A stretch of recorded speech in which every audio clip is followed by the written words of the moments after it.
9, 8, 7, 6, 5, 4, 3, 2, 1. Begin.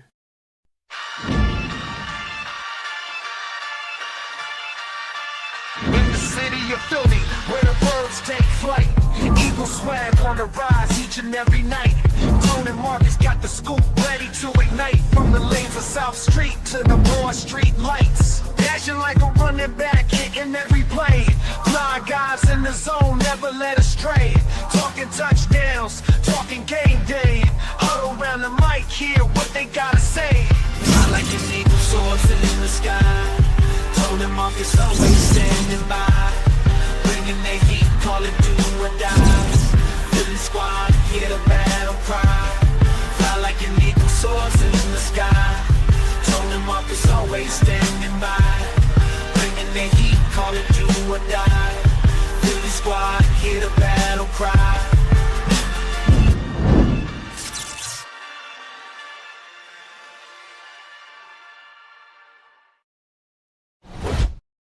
What's going on, good people? We are back midweek. I guess going forward, this will be called BG Tuesday, I guess. That's what we're going to call it. Oh, man, BG Tuesdays. That's funny. Y'all know the vibe. Y'all know the energy, man. Make sure you guys smash that like button. Make sure you guys are subscribed. You're tuned into the Bald Eagles podcast. Bald Eagles Tuesdays. That's what it is. BE Tuesdays. Bald Eagles Tuesdays, man. We appreciate y'all. Make sure you guys hit the like button. And once you hit that like button, the hype button pipes up, right? All you got to do is hit that hype button as well, man. The hype button is real pivotal to this content game. So hit the like button first. Yes, sir. Yes, sir. And follow up with that hype button. You feel me? But, Marcus, we got some things to get into today because today was a very fascinating day. Indeed. In Eagles history. BG shocked the world and decided to come out of retirement and lend his hand to the 2025 Eagles.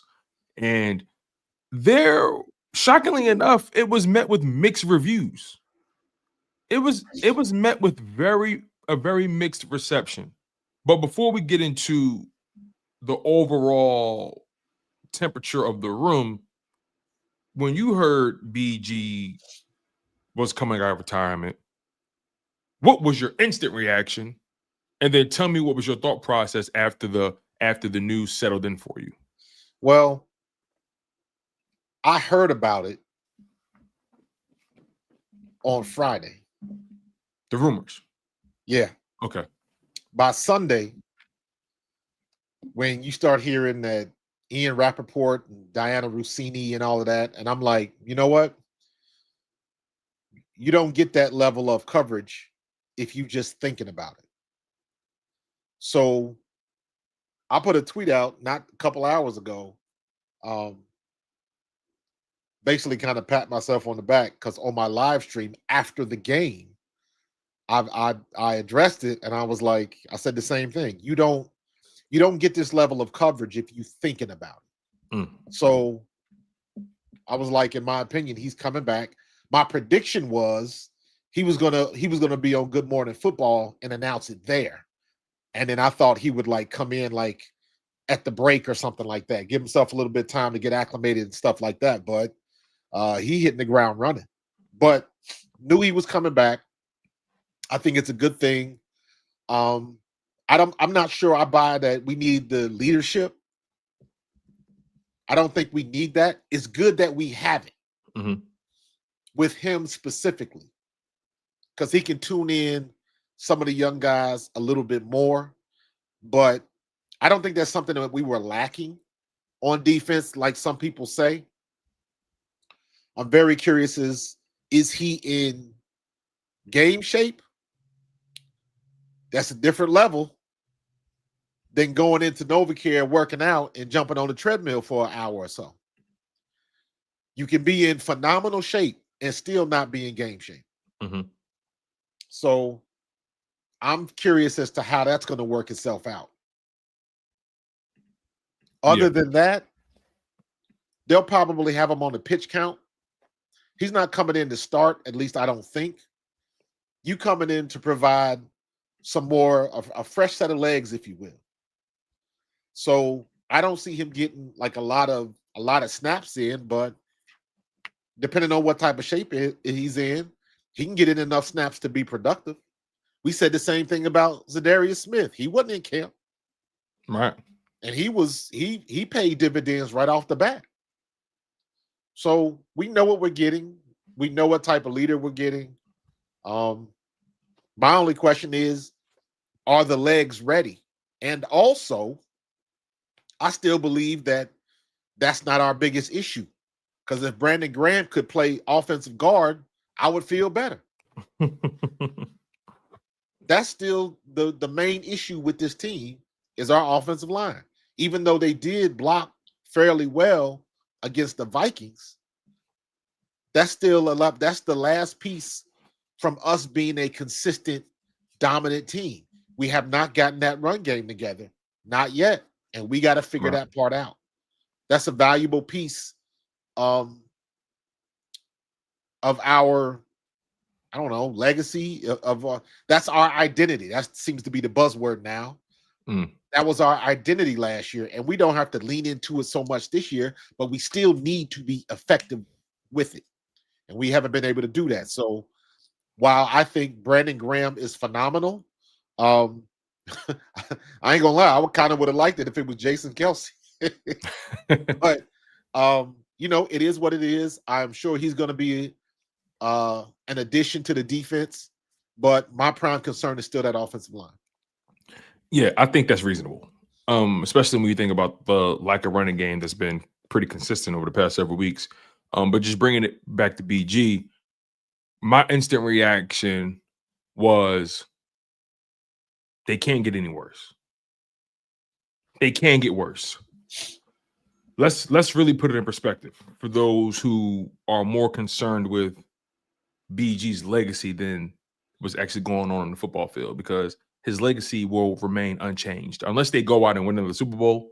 His legacy will remain unchanged. You know, I've seen people try to make the narrative, push the narrative that, oh no, why are they doing this to BG? Like they're doing something to him, like they're forcing him to come back. Like, at the end of the day, this is a decision that BG made. Right. It's a decision that he had to make. This is a decision he made with his family. This isn't a decision he just woke up one day and said, all right, I'm coming back. This has been something that's kind of been in motion for quite some time. Yeah. But I saw that report that said they've been talking to BG since before they signed Zadarius Smith. Exactly. And, even then, BG was still on the fence. But BG openly admitted that even during that offseason, he didn't want to retire. He didn't. But because how everything went and how the season ended, he said, you know what? I might as well go out on top. He was on top. Here's my thing, especially seeing what happened last night. Right. You can leave this game in one of two ways. You can walk away, or it will spit you out. And you saw Mike Evans last night. That's what happens when the game spits you out. You make a phenomenal catch, break your clavicle. He just came back. Even stand up on your own. He just came back. I thought it was his knee because it looked like he fell out on his knee. But and the funny part is it should have been a catch. Just to go through all of that and to go out like that, where they got to cart you off the field, and Brandon Graham was a little bit different because he was he got a chance to walk off on the most grand stage in fashion with the ring, right? And everything that comes with that. So everybody doesn't get that opportunity, and he got it. Now you kind of take a step back. That's my only worry, and that's a kind of a personal, because at the end of the day, it's still his decision. And that's my thing. Like it's ultimately no one twisted his arm to come back. No, and that's a hard pill to swallow, bro. They gave Zadarius Smith his locker. You know what I'm saying? And BG was all for it. You get what I'm saying? Like BG was happy when Zadarius Smith came in to fill in that role. And BG, he didn't want to retire, but also the Eagles kind of made it clear around that time that they wanted to get younger as well. And he didn't want to play for another team. So he said, you know what, I'm going out on top. It is what it is. But things happen, and lo and behold, you never know who you need when you need them. You never know where you're going to be until you're there, right? And you don't know how that's going to manifest itself. Right. You bring in Zadarius Smith, and he abruptly retires. That took everybody by surprise. So when that happened, that made the picture for BG that much clearer. Did you hear that he got hurt, Zadarius Smith?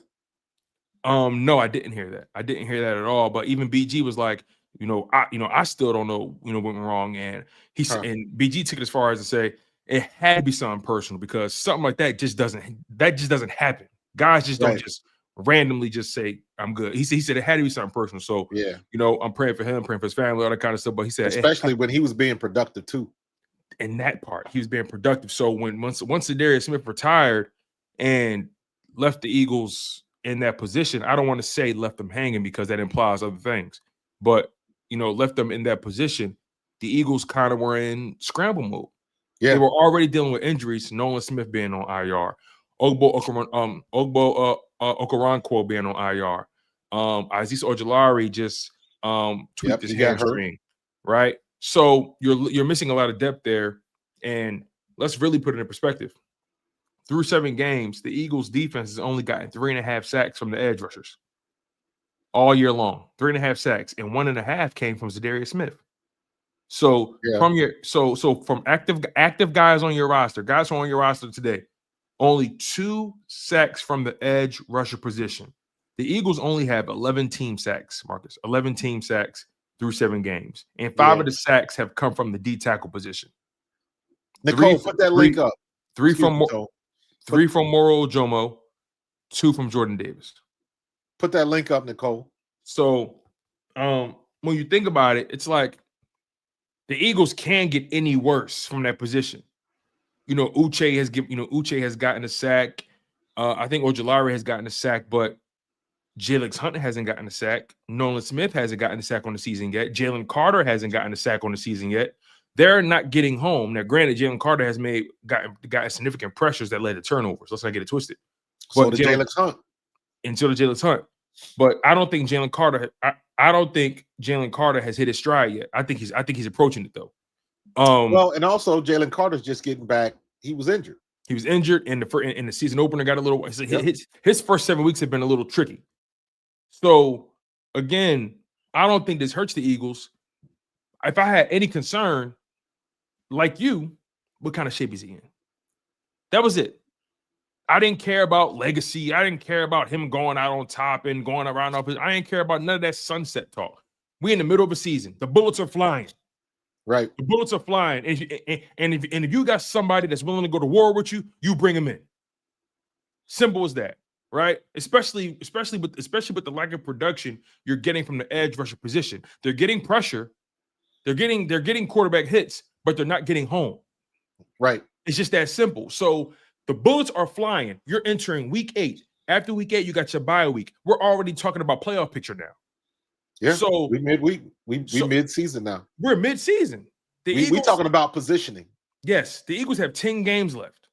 10 crucial games. We talking about positioning for that first week bye in the playoffs. That's what this is all about. Exactly. So excuse me if I don't care about BG's legacy right now.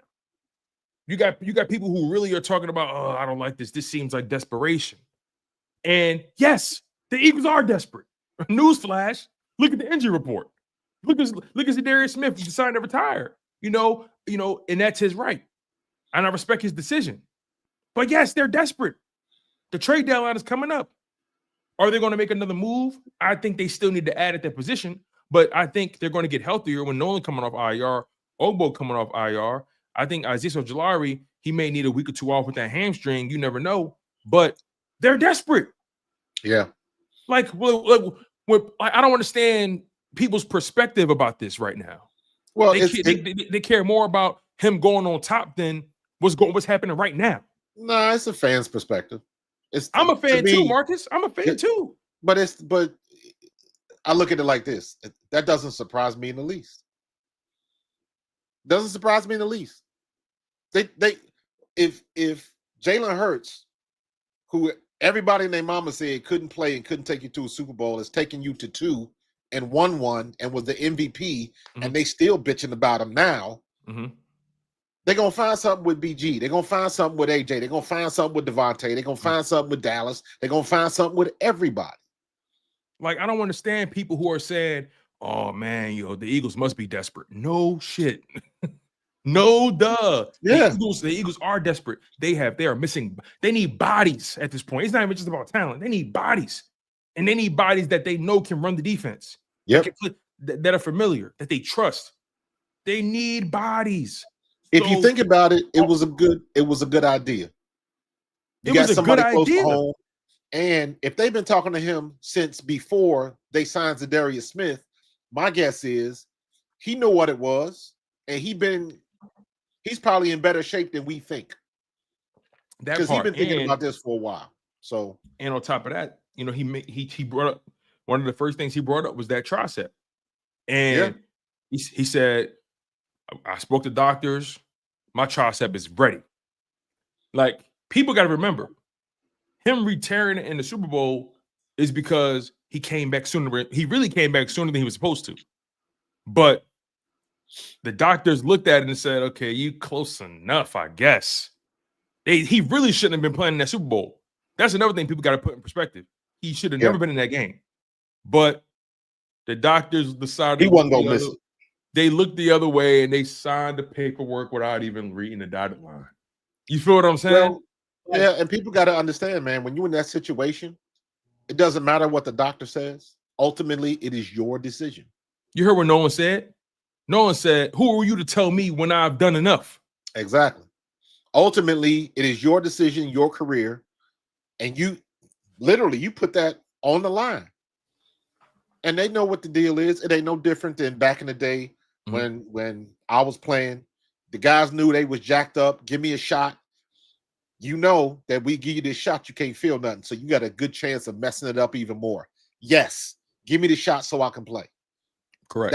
That's just the nature of the beast, man. That's just the Warriors mentality, and that really hasn't changed. Exactly. And so I say all that to say, I love the move. I'm not against the move at all. I think the move can only help you. That's how I look at it. It can only help you. What do you have to lose? Bring it back, BG. It's just people are sentimental because it's him. BG is the heart of Philadelphia, period. He's the heart of Philadelphia. I didn't think there would be anybody that could kind of ingratiate themselves into Philly like Jason Kelce did. But Brandon Graham is that person. I would even put them kind of like at the same level. So people they don't want to see anything bad happen to him. Like we were talking before about injury and stuff like that. But that's the nature of the beast. That's how the sausage is made. And he understands the risk and he's willing to take it. Next page. And guess what, Marcus? He even said because I watched that conversation between him and Bo Wolf on his podcast, Unblocked. And one of the biggest things that he talked about, he said, before anything, I sat down with my wife. Yeah. And our main concern was just my mental health. That was the number one thing we cared about, and in the decision making when it came to this, my mental health. Dude, when I decided to walk away from football, I had the same conversation with my wife. And I remember my wife telling me, make sure you're done with it. Get it out of your system. Because if you don't, you'll be mad that you didn't. That part. And he even mentioned how, when he was at, I think he was talking to Bo, and Bo was like, "Yeah, it was weird. You came to one training camp and you never came back."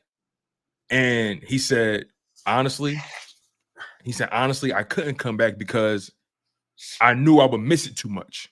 I couldn't be on the sideline watching the guys, and I'm paraphrasing, but like he essentially said, I couldn't be out there watching the guys go because I would have grabbed some shoulder pads and helped myself, basically.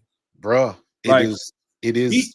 You said it perfect. You said the mental health. That is a real issue that people go through. And it wasn't like he wasn't busy. He constantly mentioned, I had a new schedule. I never stopped working out, but I had a new schedule. You know, schedule. He had Good Morning Football. I was busy. He was everywhere. He said I was busy, but the bottom line, right kind of busy. It's not the kind of busy that he was ready to be. Yo, Kelsey said the same thing. Jason Kelsey was on WIP. This was, I don't know, maybe 2 months ago. Mm-hmm. He said the exact same thing because they asked him the exact same questions. And he said, you got to get, when you are that good and you play for that long, you got to get comfortable not doing it. Mm-hmm. Because let's keep it real. Jason Kelsey could have played for another year easily. Mm-hmm. Easily. So you got to get used to not doing it. So if he says he wasn't ready to do it, then he shouldn't have done it. But that's water under the bridge now because he back. Yeah. And you know, BG season last year didn't even end the way outside of the Super Bowl, of course. Right. When he got hurt in that Rams game, he was on fire. He was playing better than all those guys. That Rams game, he was going crazy. He was going nuts. And then things happened the way it happened. And again, you're not asking BG to play a 17-game season either. No. He's coming in. He's going to be on the pitch count. He likely won't even play this Sunday. So, but if he does, he does. It's the Kelly Green game. You know, the Eagles are sentimental. The Eagles are sentimental that way. So you may see him this Sunday. You just may. But hypothetically speaking, let's say he doesn't play this Sunday. He has this week plus the bye week. So essentially, he has 2 to 3 weeks to get ready for that Green Bay game. You know what? Where you get Nolan back? I thought he was going to wait till after the bye, but with Ojulari getting hurt, we got slim pickings. So now because right now at the position you have Jalix Hunt, you got Uche, you got Patrick Johnson, you got Campbell, who's kind of trying to fit that role for you as well. And you also have, make sure I got this right here. You also have that's it. Jalen Hunt, Patrick Johnson, Josh Uche. Ojulari's hurt. So you have no depth there. You only have 3 edge rushers outside of BG. And then if you want to throw Jahai Campbell in there, 4 edge rushers outside of BG. So BG comes in, is going to give you, all you need is BG to give you about 17 to 23 snaps a game. Right. And he can do that. And he can definitely do that. He could be an early down guy on rundowns because BG, in my opinion, was one of the best run defenders they had, especially over the past several years on the end. I think that's his real strength, his run defense, his technique. He takes up space. BG's a big dude, believe it or not. Yeah. So I think it's gonna work, man. He's going to come in and help that run defense immediately. He's going to spell some of these guys. I think him already knowing the defense and knowing what to do. Yeah, the rotation is going to pay dividends. BG is he's a calming presence if you're on his side of the fence. He's a calming presence and a fresh pair of legs. Yeah. Again, the Eagles only got 10 regular season games left. And if everything goes the way you expect, hypothetically, 10 plus 4 3 games. So you probably need BG a minimum of 10 games, a maximum of 14 games. If he can get through this Giants game without cramping, we good. Yeah, we good. Yeah. So the move cannot hurt you. Now, in bringing BG back, I still believe they need more there. Yeah, but I agree. But I also have to keep in perspective that you have 2 more bodies who are on IR that are going to be coming off soon. Nolan, we got to get healthy, man. And Ogbo. And I think with the bye week, and if they get this win this week against the Giants, you go into the bye week 6-2. Yeah. And you got guys that can really just get away from the game and get healthy, like the offensive line, like you mentioned. I think they'll be getting healthy at the right time because they got Green Bay. They got an NFC North gauntlet coming up. Green Bay, Chicago, Detroit. You got the Cowboys in that stretch as well. That's going to be a very fascinating stretch after the bye week. Again, I say Green Bay, Green Bay week 10, Detroit week 11, I'm not scared Dallas of the week Green 12. Bay. I'm not scared of Green Bay either, but I'm just saying Green Bay on the road. Yeah. Detroit and Philly, Dallas on the road, Chicago and Philly. Then you got the Chargers. So week 10 through week 14, that's not an easy stretch.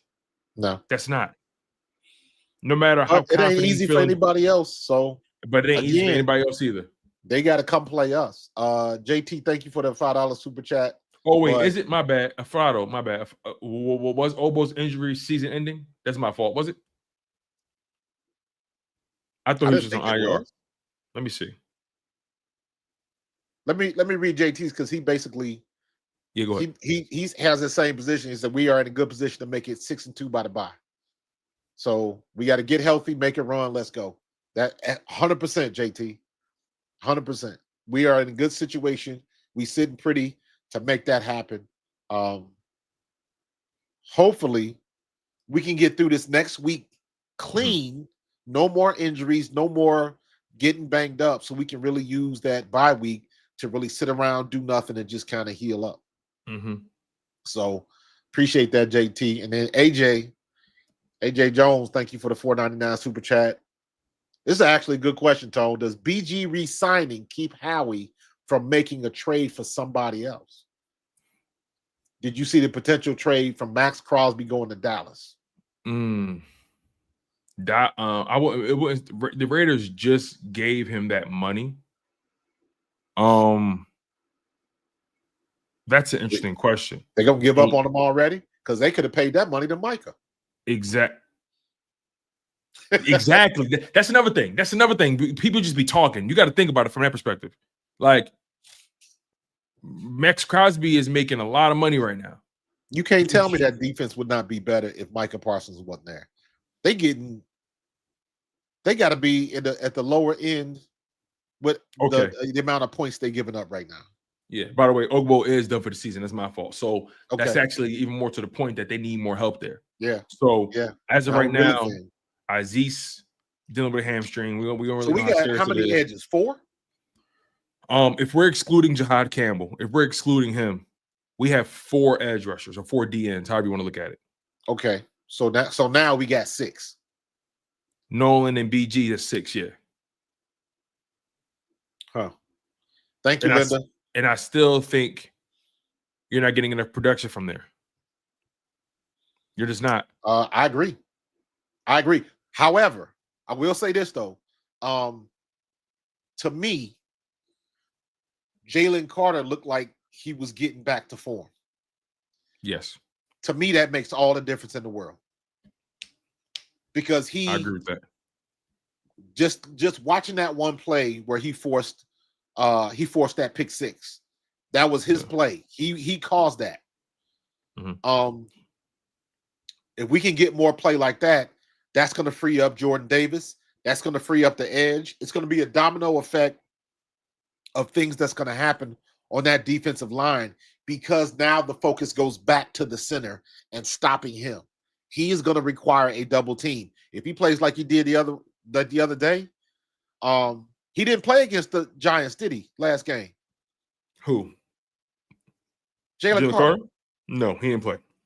So it's a big deal. That was a big deal. You had to play that game. You had to play that game without Jalen Carter and Quinyon Mitchell. Yes. So that's going to be a very big deal. And without Nolan Smith. Yep. You know what I mean? That matters. We got some people's back on the board, and I think we'll be okay. And I'll say it again, just kind of flipping sides again. I think regardless of what you think about BG, we'll be fine on defense. Even with the warts that we have on defense, the situation with CB2, the defense is still finding a way to put the team in position. They are limiting opponents to 3 points or nothing. Flipping the field, you know what I mean? Taking advantage of opportunities for the most part. Correct. For the most part. If our offensive line ever gets on track, we will look like that dominant team again. Yo, question. what's going on with Slay? Because I've been hearing a lot about this. You know what's going on? Slay. So I don't know what's going on. Slay been tweeting a lot today, and I just don't know what's going on, man. He probably had a podcast or something. I don't know. Like, I know he has not been playing well. okay. I know he's like I know the last thing I heard from Slay was he was commenting on, there was a stat that was put out. You know how they rank the DBs based on the opponent's amount of passes, receptions, and yards against. He's at the bottom of the barrel on that list. And I think he was responding to that. Okay. So, you know, he'll be good. Linda, I think BG is playing this week, so he'll definitely be available for the Packers game for sure. Yeah, no, I think he'll definitely be available for that game. I don't Thank you for the super chat. Yeah, I don't think that's a question. So, you know, just to put a button in the BG conversation, this only can help the Philadelphia Eagles. Only can help them. This is a move that clearly has been percolating since the offseason. Let's be honest about it. And I just think Eagles fans need to understand where not the people who view it as a good thing, but the people who are scratching their heads about it, right? The people who are just too concerned with BG's legacy as if it's going to change. He's a defensive end. He's not a quarterback. Like it's not like he's a quarterback coming out of retirement where he's a D end. Like it doesn't really matter in terms of just his legacy is what it is. It is what it is. So for those people who are more concerned with BG's legacy and how he's viewed, instead of focusing on the battlefield, because that's where we are in the thick of, they need to shift their priorities. The Eagles are quite literally in the heat of battle, and they need anybody that's willing to pick up a gun and shoot. And BG is willing to pick that bad boy up and let it rip. That's a good plug for the leak, as far as I'm concerned. Now we just got to figure out what we're going to do on that O-line. What we're going to do at center. Cam Jurgens, I don't know what the situation is with Cam Jurgens. I haven't heard any updates about Cam. And Landon Dickerson, Landon Dickerson needs that bye week in the worst way. And to be honest with you, I don't think a week is going to really help. He needs some time. He needs some serious time. And it's very difficult with the injuries that they have, back injuries, knee injuries, ankle injuries. It is very difficult to get healed up playing. Very difficult to do that. Yeah, I agree, man. Make sure you guys smash that like button. And once you hit that like button, make sure you guys hit that hype button as well. It normally will appear right after you hit that like button. It's really important. It really helps the content grow, you guys. That hype button is really something that YouTube is promoting right now, and we want to make sure we're on the right side of history. So make sure you guys smash that like button and then follow it up with hitting the hype button. And I'm not sure if it's available on laptop or desktop or on your tablets, but I know it's available on mobile. So make sure you guys definitely support the channel, support Pro Fan Talk, support Chalk It Up Sports. Make sure you guys are also subscribed as well, and make sure that you have the notification bell turned on. Goes a long way, you guys. Your Philadelphia Eagles are 5-2. 5-2, with as good a chance to do something remarkable as anybody else in this league. You know, we've been watching a lot of football, and I can't wait until we get to our week 7 recap later on in the show. But when I look at the Philadelphia Eagles and I look at the landscape of the league, nobody, and I mean nobody deserves to be talking tough right now. Nobody has the right to be talking tough, Tony. Everybody would say, every team has things that they had to figure out. Every team has questions. Now, some teams, their questions are more sexy to talk about. I allow the Philadelphia Eagles. But let's really put it in perspective here. I'm looking at some of these standings, and those Chargers who everybody loved, and I always love using the Chargers as an example because I think Justin Herbert is one of the most overrated guys in football. And They overrate that Chargers team so much. And I'm like, they're 4-3.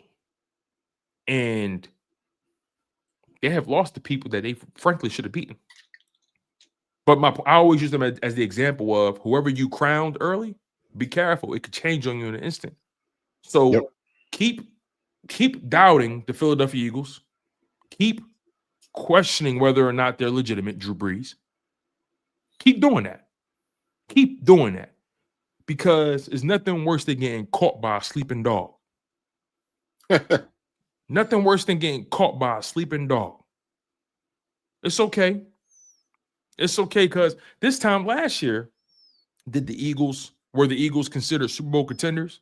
I don't think so. I don't think I knew we did, Right. but did the masses fully wrap their arms around the Eagles as Super Bowl contenders? No. I don't think so. At this point in time, people had questions about the Eagles then, and people got questions about the Eagles now. So that's never going to end. The bottom line is, once you say it all the time, once you get into the big dance, who cares what they say about you? And Jalen Hurts actually said this. I think he said it in his post game with Pam Oliver, or in his post game press conference. I can't remember which one. Yeah, but I think it was a post game. He basically said, where we're trying to get to, where our goals are, there's only one thing that matters, and that's winning. Because when it's all said and done, where we're trying to go, no one's going to care about what the number said. They're going to ask the numbers say, how you got there, how many yards you threw for. They don't care about, did you win or did you lose? Once you get to the playoffs, it's about did you win or did you lose? Correct. Simple as that. Find ways to win. Find ways to keep winning. And I think when it comes to the Philadelphia Eagles, there's not a single team in football, if you ask me, there's not a single team in football that has proven that no matter what's going right or wrong, they can win. And that's my humble opinion. Nobody got to agree with that. There is so much parity in the league because, again, nobody's dominant. Nobody's really stepping up. We're looking better. Kansas City's looking better. Seahawks are looking better. Mm-hmm. You got teams that are looking better. Before the other day, everybody was talking about Atlanta's looking good, and they got. So did they? Everybody's getting the turn. Everybody's getting the turn. It doesn't mean anything. All it means is they're looking a little bit better as we exist at the midpoint of the season. And now we got that push to the end to see who can get to the end of the year healthy and where you sit in the playoffs. Because again, all you got to do is make it. Then your slate is wiped clean. To your point, it don't matter how many yards you threw for. Doesn't matter how many touchdowns. It doesn't matter if you're at the top of the division or at the bottom. Because anybody at the top of the division, the way teams have been playing, it doesn't matter. I don't see any team that's just at the top of the hill and is just so much better than anybody else. I just don't. And that's from the Chiefs to us on down. There are seven teams. There are 7 teams in the NFC that are tied at 5-2. 7. There are 4 teams in the AFC who are tied at 5-2. There are 11 teams in the NFL that all have 5-2 records. Yep. The league is more alike than they are apart. Correct. And I look at the Philadelphia Eagles and I say to myself, who has the highest ceiling once they get rolling? When you look at the landscape, once they get rolling, who's the most dangerous team for real? There's no more dangerous team than the Philadelphia Eagles once they get rolling. If at their peak, once because it's all about getting hot at the right time, finding your stride. Who got the most bullets in their gun when it's put up a shuttle time?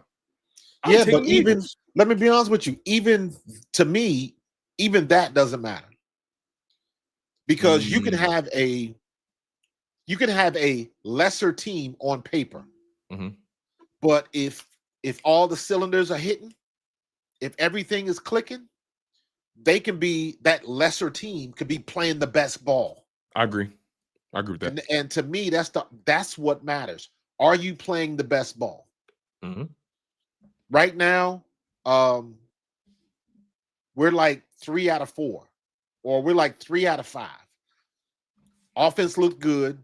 The defense has been good. Special teams has been good. Off the running game, not so much. Run defense could be better. So we like 3 out of 5. So we're still trying to get where we need to be. And there's a lot of football left to get to that point. I agree. On top of that, the flip side of that is, can we get through to the end of the season healthy? Can we do that? You just saw what happened to Washington. You see what we dealing with. So everybody gets a turn. The 49ers, I mean, the fact that they're 5-2 is remarkable. Dude, did you see that backup linebacker? Lord have mercy. That man just made him a ton of money. You coming in for Fred Warner, and it looks like the defense didn't skip a beat, bro. You just signed a check. That's that coaching, man. You got it made. What's up, K-Sap? That's that coaching, man. Yeah. The league, you know, it's in a remarkable place right now. It's very competitive. The NFC, as far as I'm concerned, appears to be wide open. I think anybody can get got. Anybody can get got. And there are 8 teams in the league that have 2 losses or less. I'm sorry, 8 in the conference, in the NFC. There's 8 teams that have 2 losses or less. And that's Packers, Niners, Eagles, Bucks, Lions, Seahawks, Rams, Bears. And it's just so funny. Those are the exact same teams that made the playoffs last year, minus the Niners. The Niners didn't make the playoffs last year, but the Commanders did. I think they're going to be flip-flop this year. So I don't think the Commanders make the playoffs this year. I agree. I think the Niners get back the way they playing. Mac Jones, Brock Purdy may have lost his job. I was actually, but no, actually, they gave him too much money. He ain't lose that job. Brock Purdy got paid. Oh, he let me be honest with you. He earned it. He earned it. Oh, no, I'm not questioning that. I'm just saying that it don't matter what Mac Jones do. They gotta follow through with Brock Purdy. Well, they do, but they're in one of those situations where they got a good problem to have. Because Brock Purdy's going to come back.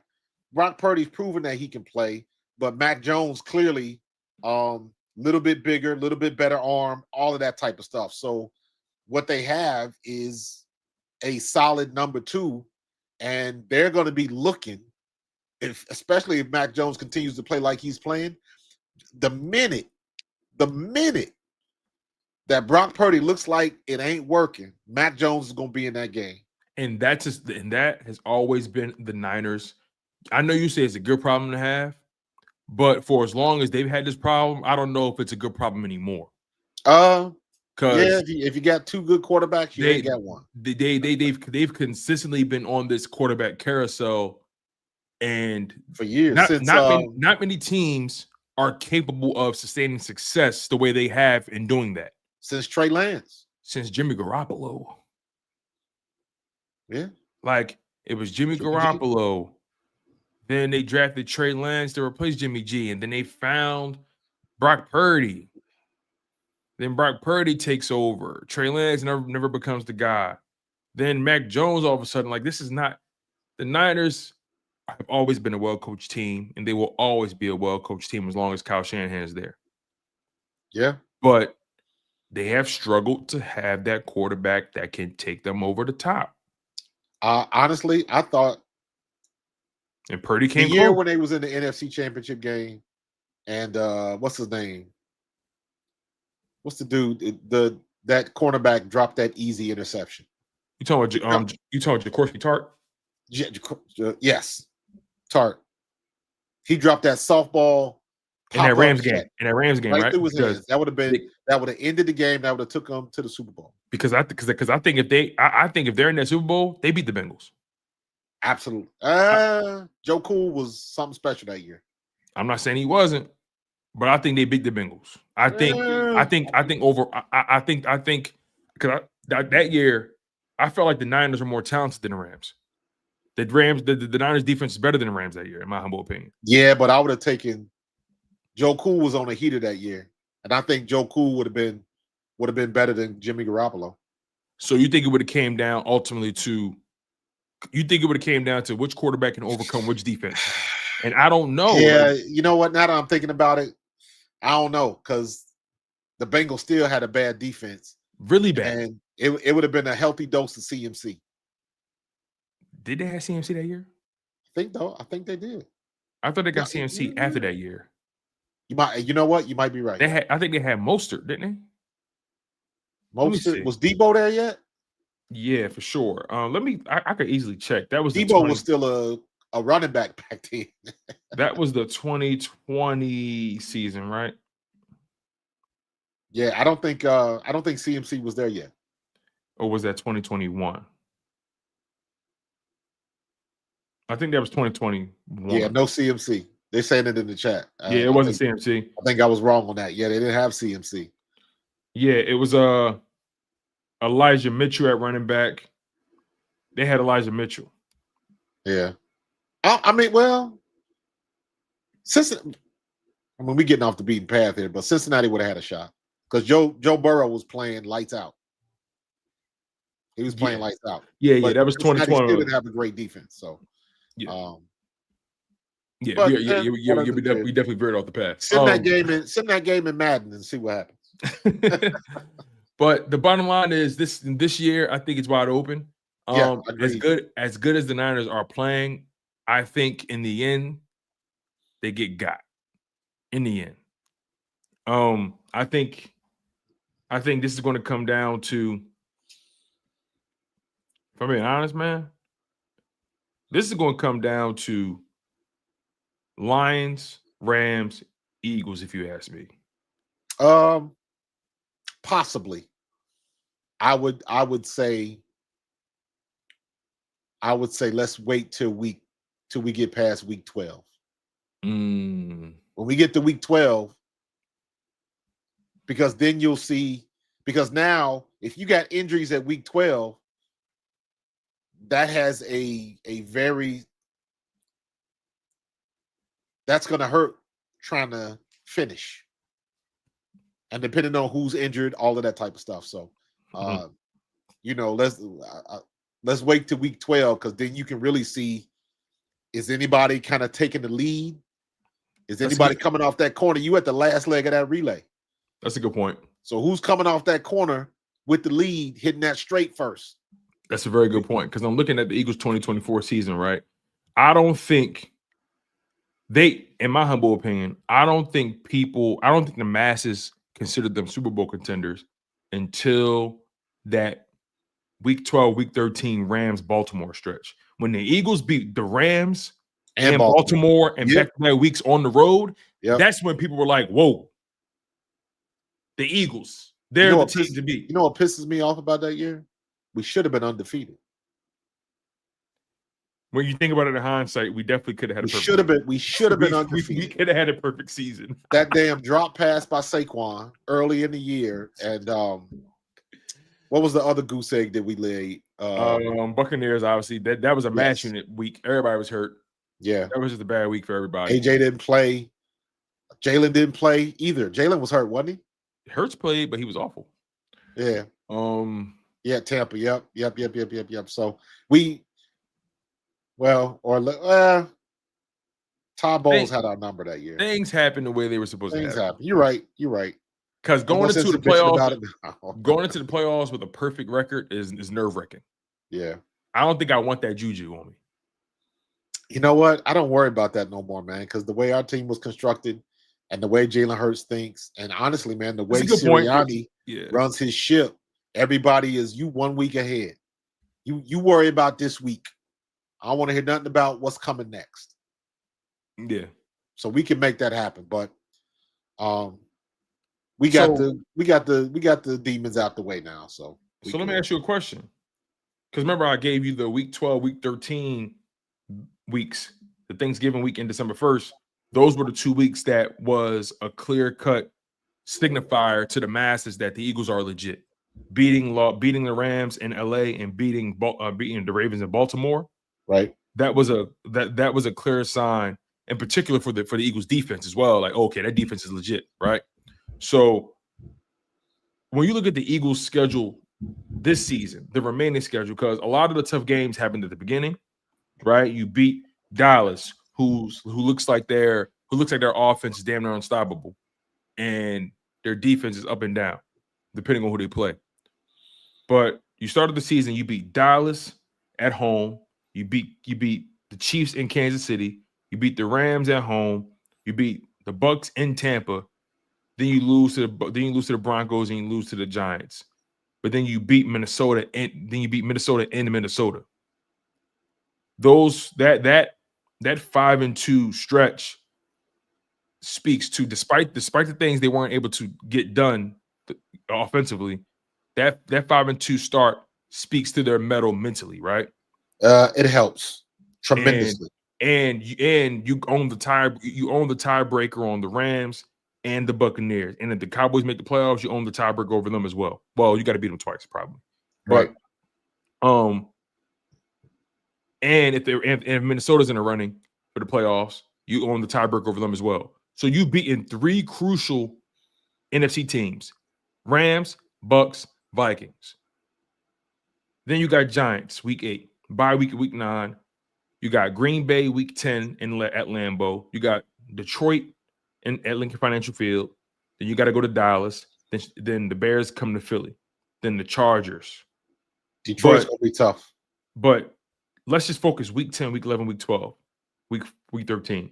4 consecutive NFC opponents, which can define your season. Yep. That can shape where we sit in the playoffs. Mm-hmm. Unfortunately, or if we in the playoffs. I think if you ask me, I feel like Green Bay and Detroit are must-win games. I agree. Detroit is going to be tough because Detroit, they are running the ball so well. Yes. Right now. Jahmyr Gibbs is woof. I love that boy. That boy look crazy right now. He doing the stuff Saquon did last year. And their offensive line has got confidence. And like, hey, let's get the ball to the young fella and let him do his thing. Mm-hmm. And damn it if he ain't doing it. Yeah. So that's a tough out. But it was the same thing last year. And these are the games that you got to play to establish yourself as somebody who can legitimately have an opportunity to repeat. Because they literally said that Rams-Baltimore road stretch, that people had the Eagles going 0-2 right there. Yep. People said that those 2 games are going to define whether the Eagles are legit or not. Yep. So that was week 12, week 13. I think it happens a bit earlier. Week 10, week 11 is going to tell people whether or not the Eagles should still be considered legitimate. Yeah. But here's something that people ain't thinking about. Okay. And this is a feather in the cap for us. We beat Brian Flores and we beat Todd Bowles. And you didn't just beat them. Obviously, the second half of the Bucks game was a little funny. But that first half, you lit them up. Yeah. He was blitzing too. You lit him up. We took their best shot.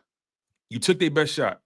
And in Minnesota, you took their best shot all game long. Right. And not only did you take their best shot, you actually had a little cold spell in that second quarter. And then second half, you just laid it on them, and kept beating the blitz. And people keep thinking that, hey, the blitz is the way to beat Jalen Hurts, or hey, shut the run down and let Jalen Hurts beat us. At some point, they got to wake up and realize that is not the answer anymore. Right. So, you're right. It is a feather in the cap. I just look at that because I'm looking at, is there another coordinator that we can look at where we have to worry about like we did with Todd Bowles and Brian Flores? I don't think so. You bring a big point. Brian Flores and Todd Bowles. Brian Flores was coming up with some shit. Yo, some of the things I saw them guys doing, like right before the snap, guys would move at the last minute. I'm like, oh shit! Like, and again, don't think that the other teams are not going to watch that tape and pull some stuff from. So Yeah, man. That's why that bye week. I think that Eagles bye week is so perfectly placed. yeah, It's I so just perfectly placed. I hope we can get some people healthy. I hope we can Yeah. get some people healthy, like truly healthy. Mhm. It's one thing to get a week off. It's another thing to get healthy. To be, when I say healthy, I mean I need Landon Dickerson to be at 100%, or at least in the 90s. That's gonna be tough. That's going to be tough. very tough. I need Cam Jurgens to be in the 90s. Mm. So if not, then the bye week is meaningless. Mm. That's what we need it for. We got to get some people not to be banged up. We got to have our best players in the best positions ready to go, not trying to gut it out. I need to know that they're going to play and play up to expectations, play up to being as good as they actually are. Yeah. So we'll see. Got to stay healthy. Yeah, and I'm looking at Green Bay right now, right? Because I think Green Bay is one of those teams that we have their number as well. I just feel like Green Bay and the Rams fall into that category. That's my humble opinion. Right. But I'm looking at the Packers wins, right? They did beat the Lions in week 1. They did. But since then, they didn't play a single playoff team from last year. And they lost to the Browns, obviously. They tied with the Cowboys. They beat the Bengals. They beat the Cardinals. They beat the Commanders. Right. All three of those teams are shells of themselves. Now, the Cardinals gave them a little bit of run for their money. But I just look at Green Bay and I say to myself, like you, I agree. I don't want to say not concerned, but nothing about them makes me uncomfortable. Correct. You know what I mean? And I look at it from the standpoint of if we can handle Micah Parsons in Dallas, we can damn sure handle him in Green Bay at home. Mm. Mm. So he might get one in a couple times, but for the most part, their defense can be suspect and their offense can be suspect, and Jordan Love can definitely be suspect. And that's the thing, right? When you get to that second leg of the season, now it's about making the plays you need to make. Yeah. And I'm sorry, I look at Jordan Love as a quarterback that I'm sorry, I don't look at him as a quarterback that has consistently made the plays that he's needed to make when he needed to make them.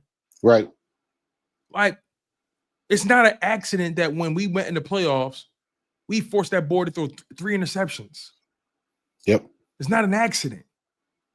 So I'm not saying Jordan Love isn't talented, but he just struggles like everybody else does. But he lacks a certain refinement to his game that when he's prone to press.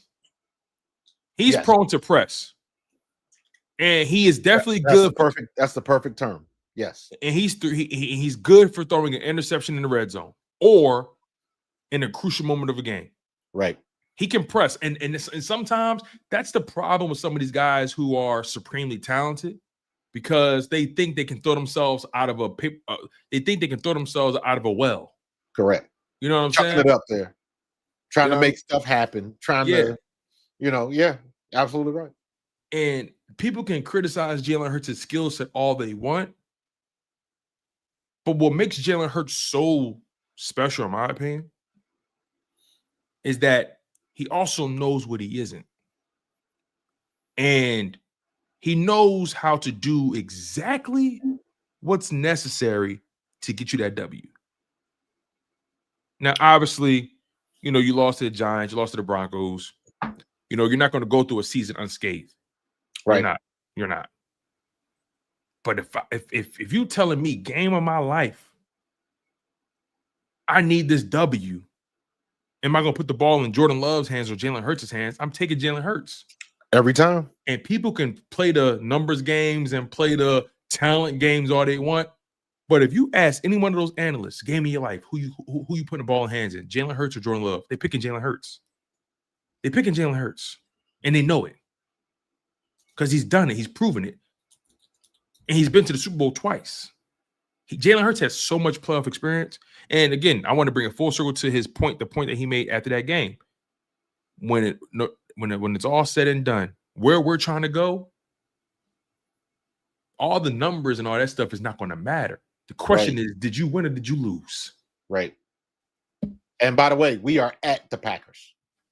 Yeah, we're going to be in Lambeau, which is going to be a very – and Jalen Hurts has won at Lambeau before. Yes, he has. He beat them at Lambeau in 2022.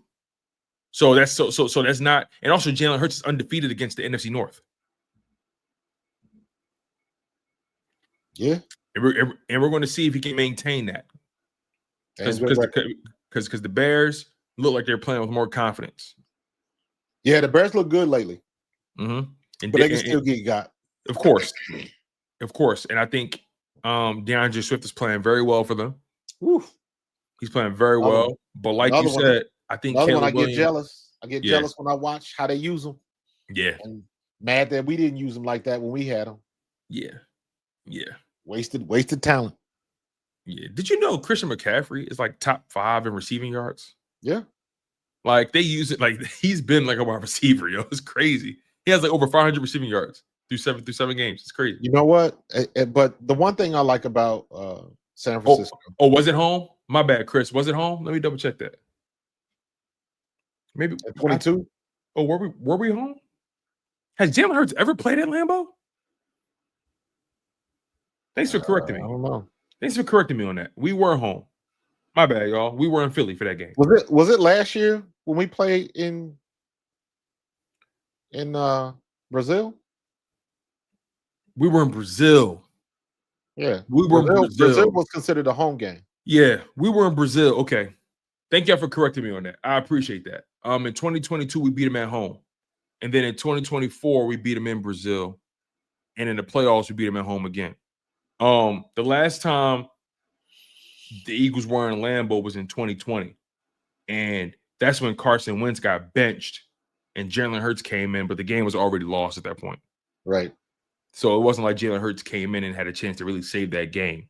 Regardless of what happened before, we got to handle business this time. That's that, and it always comes back to that, right? Always comes back to that, bro. It is not complicated. We got to handle business now. Yeah, what we did before does not matter. Yeah, for sure. That's the perfect button on that. You know, on the, I guess you'll say, on the evaluation of the landscape. You know, of an appraisal of the state of the NFL. You know what I mean? Real quick before we get to our Week 7 recap and figure out who has the lead this week, because I think I may have your number this week. Bush, what's been your thoughts on the whole AJ Brown fans just kind of jumping out the window on this guy? You know, I showed you the Instagram post earlier before the show. You know, the caption said, "Using me, but not using me." You know, he posted a picture of himself, you know, flexing. You know, it looked like it was after he wanted to score the touchdown. And then he posted a video clip of the guy in the gym, you know, talking crazy, saying like, "I do this," you know, I put my blood, sweat, and tears, and you know, like, just tough talk, grown man talk, basically. Right. You know what I mean? Like, give me your thoughts on just the way AJ Brown has been and is received right now amongst the fan base, because I got to be honest with you, man. I feel like people give more grace to Terrell Owens than AJ Brown. And Terrell Owens, with all due respect, he ain't did shit for you. He gave you one season of excellence and then bounced. He ain't did shit for you. But go ahead, Marcus. I don't have much to say on it. Here's what I think.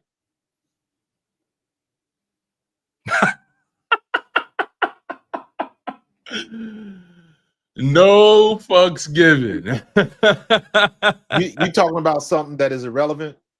You talking about you dealing with people that are looking for something to say, right? Like they looking for something to say. They're looking for something to bitch about, and that's the low hanging fruit. Mm-hmm. I don't want to hear shit about AJ Brown. I don't want to hear shit about you don't like his tweets. The only thing I care about is when they throw him the ball, does he catch it? Is he truly always open? Yes. Get that man the ball. If y'all mad, you're gonna be mad by yourself. And do me a favor, stay the hell over there. Get out of AJ Brown's mentions, stay out of his DMs. Let that man do whatever he got to do. If he got to tweet, if that makes him catch the ball better, then tweet to your heart's content. Post it on IG. I don't care. The only thing I care about is what happens when you step in the link. When you step in the link, you better be about business. That's the only thing that matters. Y'all been listening to too much of this nonsense on WIP and 97.5. That's the bullshit that don't matter. What you do on the field is the only thing that matters. Point, period, end of paragraph, full stop. I agree 100%. You know, people always take it as an opportunity for like trying to call him dysfunctional. And AJ Brown is not a dysfunctional player. You know, I posted something on Twitter, right? Because, you know, I consider myself quite the philosopher, Marcus, in case you didn't realize. But I posted something and I said, AJ Brown is a family man, a husband, a father, a philanthropist, a man of faith, a gym rat, an avid reader, an advocate for mental health, a team captain, and lastly, but least importantly, a phenomenal player with the Super Bowl and 3 All-Pros on his resume as a Philadelphia Eagle. All right. But y'all want me to care about an Instagram caption. I don't care, man. but y'all want me to care about an Instagram caption. What about the wrong thing? Like, and they know damn well come Sunday when he catching a rock, they're gonna be back on his jock.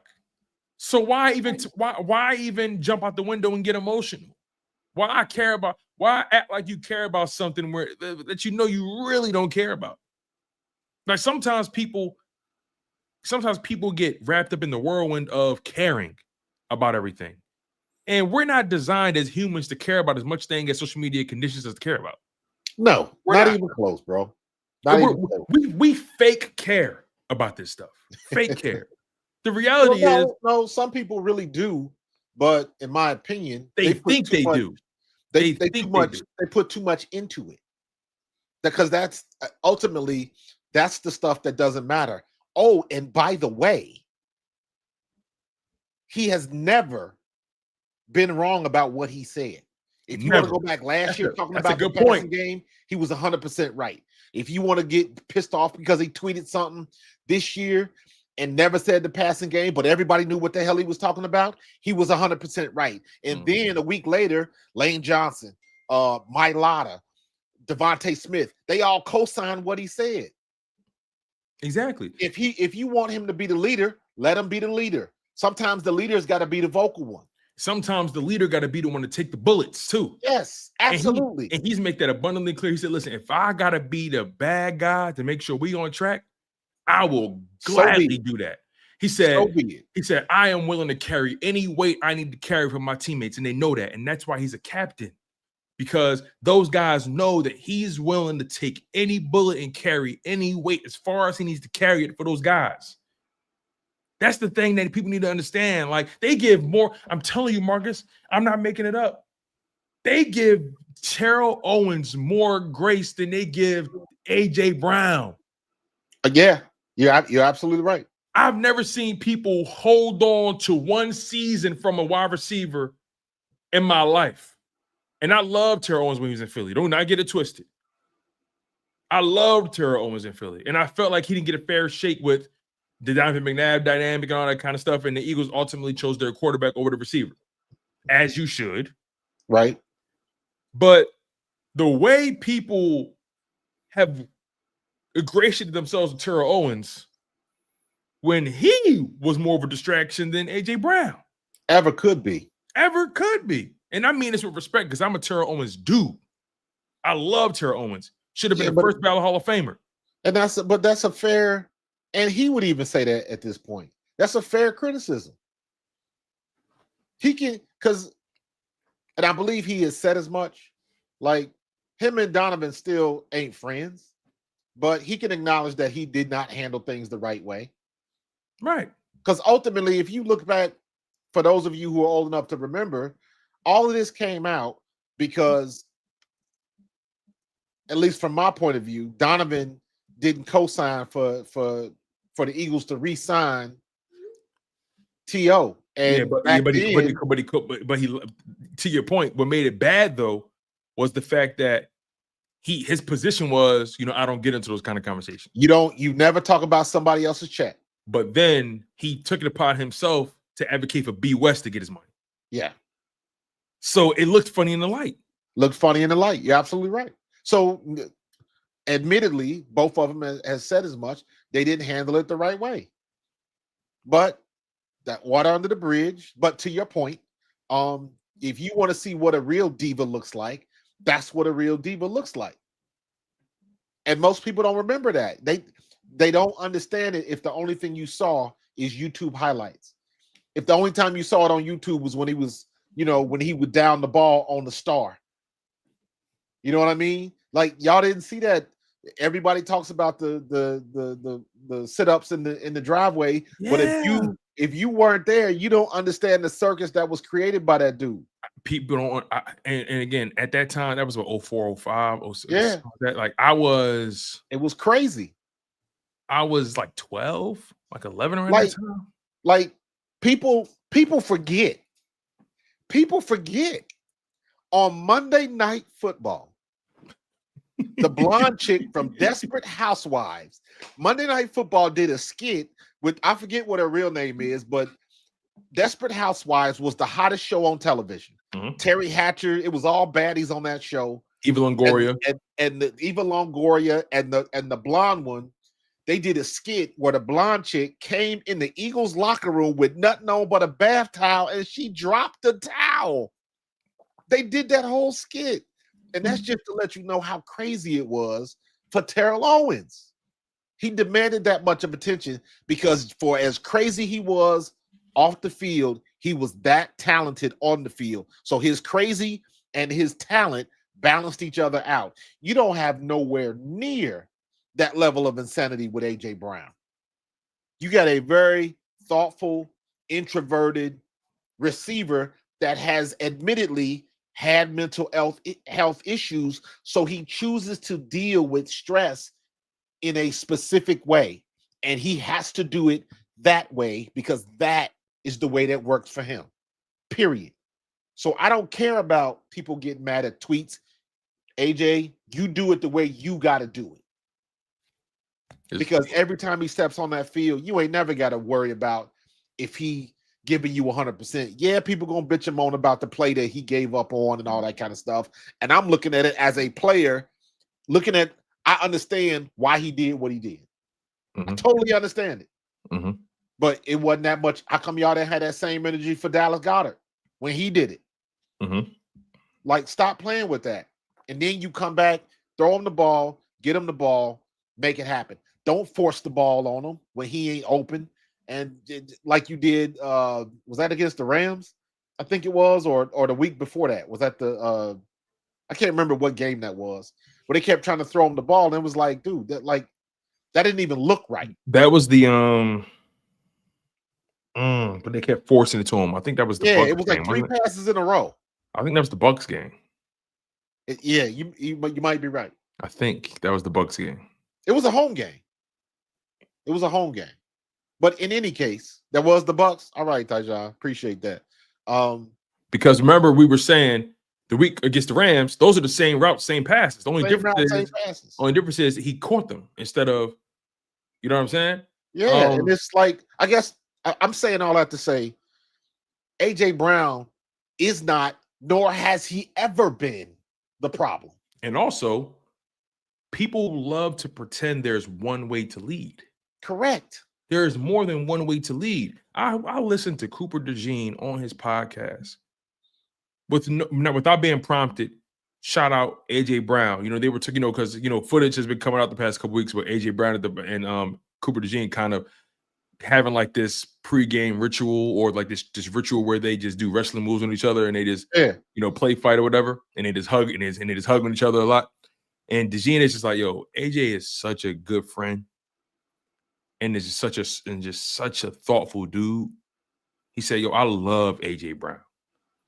Like, And you know what I love? You know what I love the most about this past Sunday? I loved that regardless, when they walked off that field and AJ had the game he had, and when he was on the sideline, his face was exactly the same as it was in all those other games. Yeah. His demeanor was exactly the same on the sideline. Calm, cool, looking real stoic, looking real relaxed. His faces was exactly the same. He is who he is. The problem that exists with social media, sports media now, everybody wants to project on players. Everybody wants players to react to certain situations As they should. how they would do it. Mm-hmm. And it doesn't work. But everybody wants to put that out there. When I'm tired of the tweeting. Why can't you just do this? And it's like, if you know what it sounds like to me? It sounds like shut up and dribble. Exactly. Why you bitching when we were 4-0 and it's like, you know what? You got problems going on, and when you the best in your company and things ain't working right, somebody got to speak up, because if he didn't speak up, they'd be bitching that he wasn't a good enough leader. So right, my thing they'd be like, is, you got to see on your chest, like, why aren't you more vocal on the sideline? You know, it's like, if you gonna get the reality is, I'm gonna make it worth my while. And Marcus, we're not talking about like a tight end. We're not talking about like a D tackle. We're talking about WR1. Elite. The most high maintenance position in football. And we're not talking about a good wide receiver. We're talking about an elite one that is dominant. And by the way, we are talking about the same one that got hit by a car riding a bike in Philly. And like, so don't tell me somebody ain't dedicated to the team when you go through all of this bullshit. Right. Stop playing and stop worrying about what folks are saying on WIP and 97.5. It don't matter. Let that man do what he got to do, because he's doing it at a high level, and there is not many in this league that can do it like he's doing it. And they love shut up and be appreciative of the one we got, because it's very easy to bring up the James Thrash and go back to them days. No shade on Thrash, but he wasn't AJ. Mm-hmm.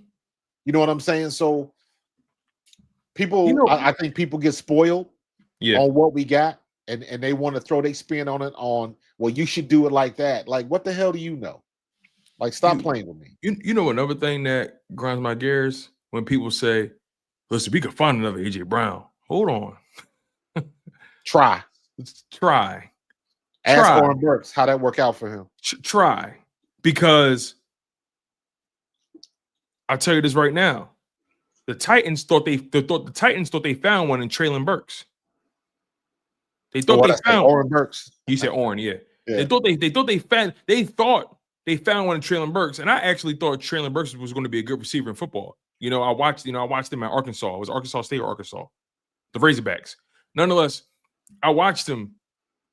I thought Traylon Burks was going to be a good receiver in football. Traylon Burks isn't even in the league anymore. I think he just got picked up. But the point is, picked up by somebody. They moved on from AJ Brown for Traylon Burks to try to get cheaper at the position, and thought they could get the same production. This game is not that simple. Where you can just say, oh, we could find another AJ Brown, or hey, we still got Smitty. Hey, part of the reason Smitty's great is because AJ is next to him too. And the fact that people still say that, like, it's so easy to do. It's not easy to replace talent. It's not easy to replace talent. You got a first round pick doesn't mean anything. Go down the list and look at all of the top 10 picks that didn't turn out. And when you a top 10 pick, or in my opinion, if you are selected in that first round, one of those first 32 picks, your job is to be great, not good. There is a big difference.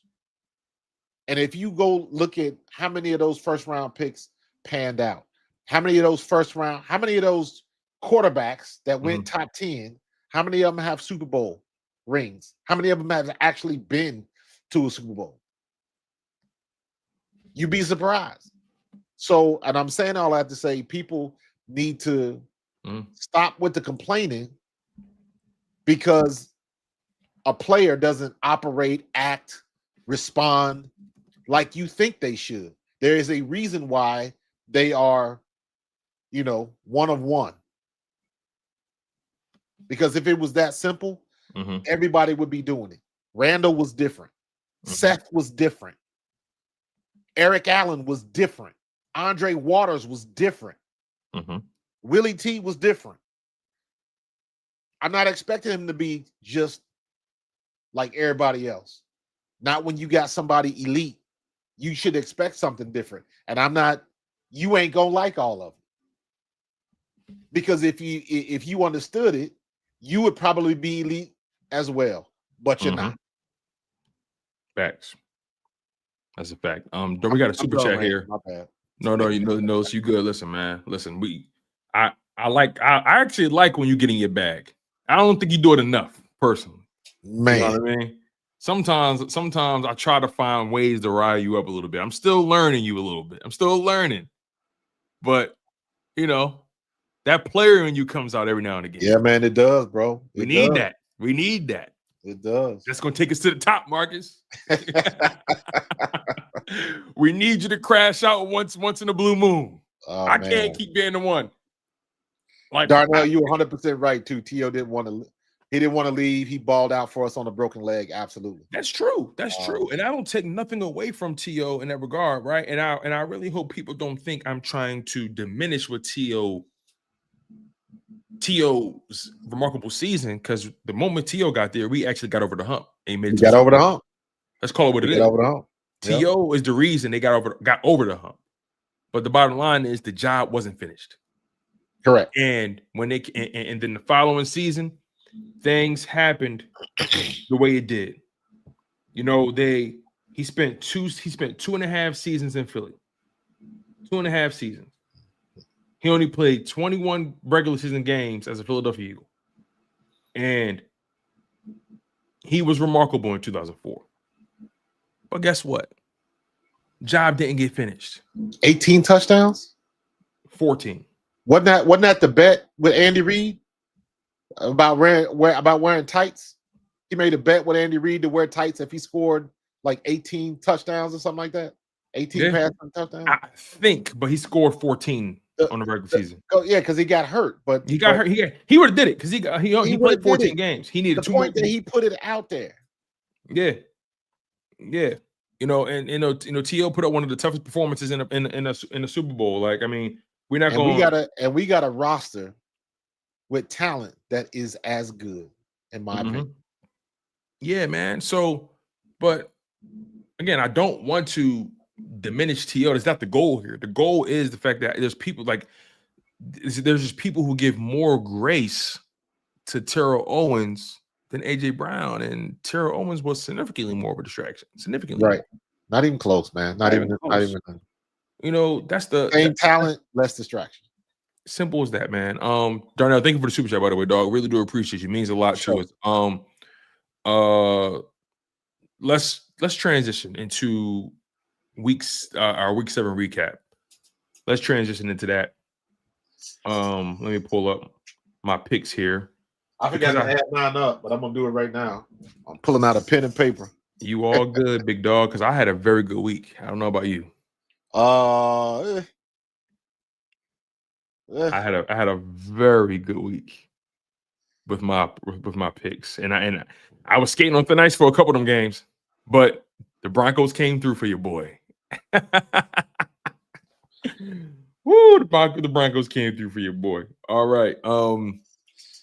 All right, Steelers and Bengals. Yeah, we that was a hell of a game. Obviously, we both took that L.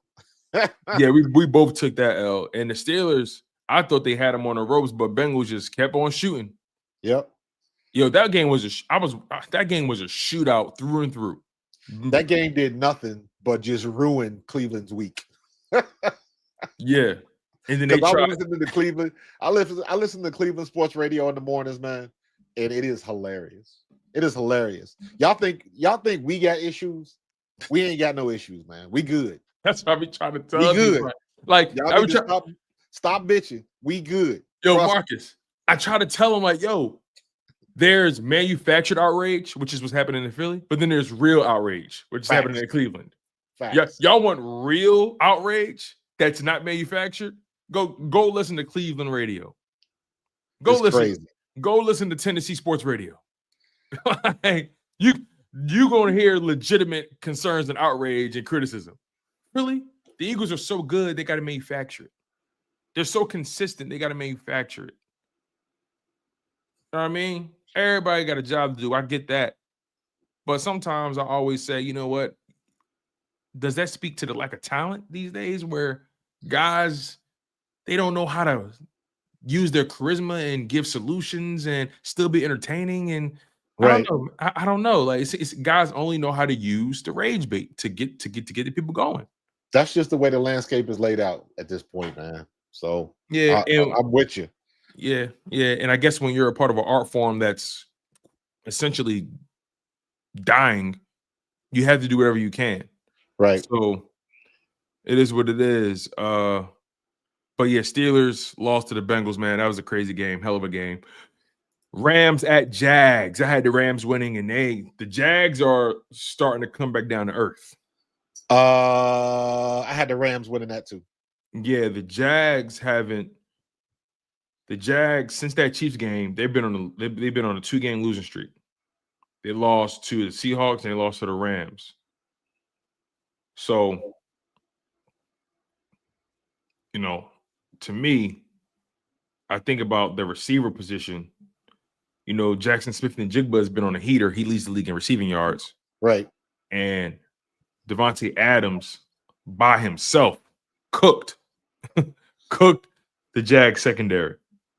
So the Jags, I had higher hopes for them, but teams like that, organizations like that, they always revert back to who they really are. Yeah, that was a reality check for them.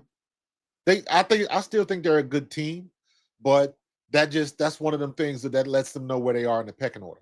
They were 4-1, and now they're 4-3 that quickly. But like we said before, anybody can get got, and guess what? We can't really talk because we lost to the damn Giants. Man, ain't that the truth? Ain't that the truth? And lost to the Broncos, who barely beat the Jets. Exactly. So that's how you know this league is not. It's not as simple as zeros and ones. This league is very, very unique where you can be a team that people think is legitimate, then you find a way to lose to a team that you should not. You ain't got no business losing to. Alexander, they wanted Trevor to be so much better than Jalen Hurts. It was killing. Mm-hmm. But he's not. It gets to a point where you got to accept the guy for who he is. And you got to do what it is and not what it should be. Trevor Lawrence he's good. He's an above average quarterback. Yeah. He's good, not great. Mm-hmm. And I don't think we've never seen Trevor Lawrence even have remotely of the highs that Jalen Hurts has had. Here's a funny question. Who's got the best deep ball in the NFL? Jalen Hurts. Who's got a better arm, Jalen Hurts or Trevor Lawrence? Many would argue Trevor Lawrence. Exactly. Arm talent's not enough. Case closed. Case closed. All y'all young folks, go look up. I say this all the time. Go look up Jeff George. Go look up Jeff George on YouTube. Watch how he threw the ball. That man, that was the strongest arm I've ever seen in the NFL. But he sucked as a quarterback. He was not good. Jay Cutler. You know, he could throw a football over the mountains. Yep. But not a good quarterback. Not a good quarterback. Not consistent. Nope. So yeah, Rams beat the Jags. So I got that one right. We both got that right. Yeah. Saints at Bears. We both got that right. Bears smoked them. Bears smoked them. They went into halftime up 20-7. Yep. And then went into the fourth quarter, up 23-14. And Saints had a chance, but they just couldn't generate any points in that fourth quarter, and the Bears just held them at bay. So, yeah, Bears beat the Saints. Bears got something going there. I think the Bears are currently 4-2. Yeah, and the Bears are actually on a 4-game winning streak. Now, granted, they beaten some bad teams, right? They lost and they're also 0-2 in their division so far. So that's not a great position to be in, especially if we're trying to make the playoffs. But they beat the Cowboys, they beat the Raiders, they beat the Commanders, and they beat the Saints. None of those teams are. I think out of that group, the Cowboys are obviously the better team. Yeah, Cowboys have been looking good, man. And the Cowboys can put up numbers. Like offensively, they're as explosive as any team in football. Let's make that very clear, by the way. The Cowboys are as explosive as any team in football, and they just got CD back. Yeah. So, and they're all. And although he did not look like he was 100%. Nah, but I mean, to come back and have a 70-yard plus touchdown catch is pretty cool. Agreed. So I mean, hey, if that's not 100%, I don't know what 100%. I don't want 100%. Where does it go from there? You're right. But Bears 4-2. They're in a 4-game winning streak. They beat the Saints. I think they beat the Ravens next week as well, but we'll see though. They got 2 home games back to back, Ravens and then Bengals. That Bengals game is going to be interesting. Yes, it will. Especially with Joe Flacco. Joe Flacco got another week in the offense. But I think the Bears are also another team that, like, the Bears are closer to the Jags than they are the Packers. Does that make sense? Yes. Like they're closer to a fall off than they are a pickup. Right. And that's just because they haven't built that equity up. And they're still learning how to win games. And that's a skill. Knowing how to win games. A skill that Jalen Hurts has mastered. See what I did there, y'all? I'm always going to bring it back to Philly. Always going to bring it back to Jalen Hurts because he one of them ones. He one of them ones. And I'm gunning for that Jalen Hurts interview. Oh, man. So, Bears beat Saints. We both got that right. This is a game I got way wrong. Browns versus Dolphins. We both did, bro. Dog. We both did. I didn't think it could get worse for the Dolphins. I didn't think so either. Not against Cleveland. That was the death knell right there. That was the death knell for Mike is out of there. Tua got benched. Yeah. Remember when you asked me? I don't want to hear nothing else. Let that be the last time y'all bring up some shit that happened in college. Let that be the last time you bring up Tua with Jalen Hurts because of what happened in college and he replaced him and blah, blah, blah. Man, I don't want to hear that story ever again. Stop. Remember when you told me, hey, how long you think until they fire him? Remember what I told you? That well, do you remember what I told you? I said the bye week. Or what's the first thing I asked you? I said, when's their bye week? Yeah. And it's week 12. They got 4 games into that bye week. They got Atlanta, Baltimore, Buffalo, Washington. That's 4 more losses. Well, Washington, they're not winning anymore. They can beat Washington. Well, if Jaden Daniels is healthy by then I don't. Depends on how bad that. And maybe they wasn't as bad as they thought, but it's possible. It's possible they go 0-4. Dog. I don't think he's not making this to the bye week. He's not making it. They already in mutiny. They already jumping ship. If Tua is one of the most soft-spoken guys out there, and he talking shit. Honestly, Tua is not only losing those games, he's losing at the podium as well. Brian Flores was right. Brian Flores was right. He That's knew something about that kid. Brian Flores was right. Y'all Miami owe him an apology. You shouldn't have fired him. That was suspect anyways. Do you think? Because Tua got benched and he's getting paid a lot of money. A lot of money. Them checks still got to cash. Sure do. Do you think Mike McDaniel makes it to the bye week?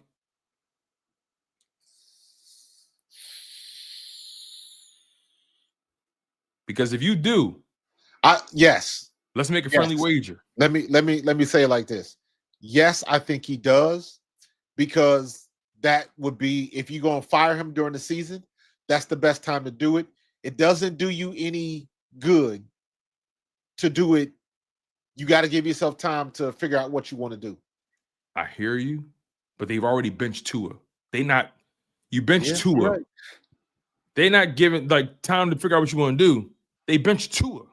The ship is leaking, man. So and started and put in Quinn and Ewers from Texas.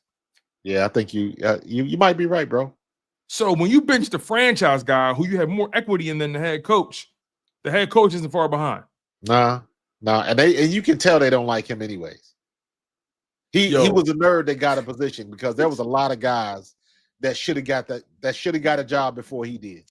A lot of guys. Did you hear what they were talking about? Like, this guy Mike McDaniel can't win, yo. They said, you look at this team on the sideline and you see their head coach and he's wearing gold frame sunshades in a torrential downpour and overcast. There's no sun out.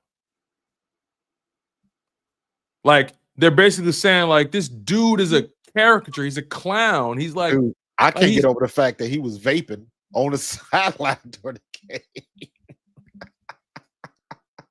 I'll never forget that. I was like, this joker is vaping. I'm gonna be honest. I was like, but I done seen it all. He's like, you know what? He's like that trust fund kid that fell into a company and is driving into the ground. Eventually, the truth will be shown. Eventually, the truth will be shown. Yeah, man. But yeah, we both got that wrong, man. Cleveland, they bought Dylan Gabriel another game. That's how bad they were. That's how bad they were. But nah, because Dylan Gabriel was horrible too. Dylan Gabriel ain't nothing but a check down Charlie. You know what? To your point, people want to try to. He played 6 years in college. He's got a lot of experience. When does a rookie have experience in the NFL? That's a good point. When has that ever been an attribute that you can apply to a rookie? Because he's got a lot of experience in college. He played 6 years in college. So what? He's struggling right now. He's the same size as Bryce Young, but not as good. So Tua threw 3 interceptions. Tua's hot garbage right now. And Dylan Gabriel had 102 yards in adjusted pass yards. 102 yards. Correct. What was his longest pass? What was his longest throw? Dylan Gabriel. His longest throw was 23 yards. Yeah. Now, if you go back and look at that play, you bring up next gen stats. How many that 20-yard play? How many yards did that ball travel in the air? The yak. That's a good question. That's what you want to look at. Because remember, I say this all the time. The long ball is overrated. Get the ball in the hands of your playmaker as soon as possible and let them make plays. You're not going – he ain't throwing deep balls. You getting the ball to your playmaker. You getting the ball to Judkins or Jerry Jeudy, and you hoping they can make a play. You ain't throwing the ball deep. Yo, do you think maybe you hit Fannin down the middle? Do you think Mike McDaniels is on edibles right now? He probably is. He probably is. Oh, he just looks worn out. You know what? His whole thing is, I would. Nah, never mind. I'm not even gonna go down that conversation. I'm not going. No, never mind. We'll talk after. Take me. I can't. No, I don't want to go there. No, Marcus, take me to the deep end. Sorry, man. Come on. I'm not doing it, bro. Take us to the top. Nope. We'll keep it moving. Take us to the top, Marcus. We'll keep it moving. We'll talk after. I'm not even going to enter that conversation, bro. But he's had plenty of time to try to get it done. He was supposed to be another one of those gurus, but it turns out he's another one of them dudes that you get pissed off because you look at all of the other talented coaches that have been putting in work that got passed over for him. They got passed over for him. Better resumes. I even here in Philly, everybody's talking about Kevin Batulo and talking about, hey, if Mike McDaniels becomes available, I don't want Mike McDaniels in Philly. Yo, that's another Philly thing too. will, I've been hearing that, like, and it's like, yo, y'all Philly do will realize, eviscerate that dude. yo, that, and also y'all do realize, like, I mean, even as the OC, you still have some, you still got to have some kind of like, you don't get to hide because you're an OC. Your stripes don't change because you're an OC. You're still who you are. Not no, but hell no. Dog. Philly would eviscerate that dude. No, thank you. He can't even survive in Miami. Miami ain't bringing no heat down there with they At all. Listen, you got journalists showing up to the press conferences with Hawaiian shirts on. Stop they podcasting from the beach, man. They walk around with bikinis on. And let's not pretend they didn't get this man a roster either. Yeah. He's had rosters. Quentin said we all adults here. I'm not. No, I'm not going down that rabbit hole. No, I'm not gonna do it. I'm not. Oh man, hey, listen, y'all. Sooner or later,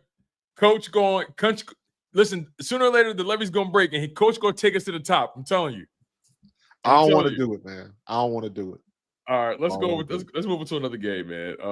I've been doing good, and I don't want to go down a dark path, so I'll refuse. Okay, I am exercising my discipline, self-discipline. You've been in Zen mode. All right, Patriots at Titans. Patriots win, of course, dominantly. The Patriots look really good. Drake May, I think he's their guy. He's their guy. I think Drake May is their guy.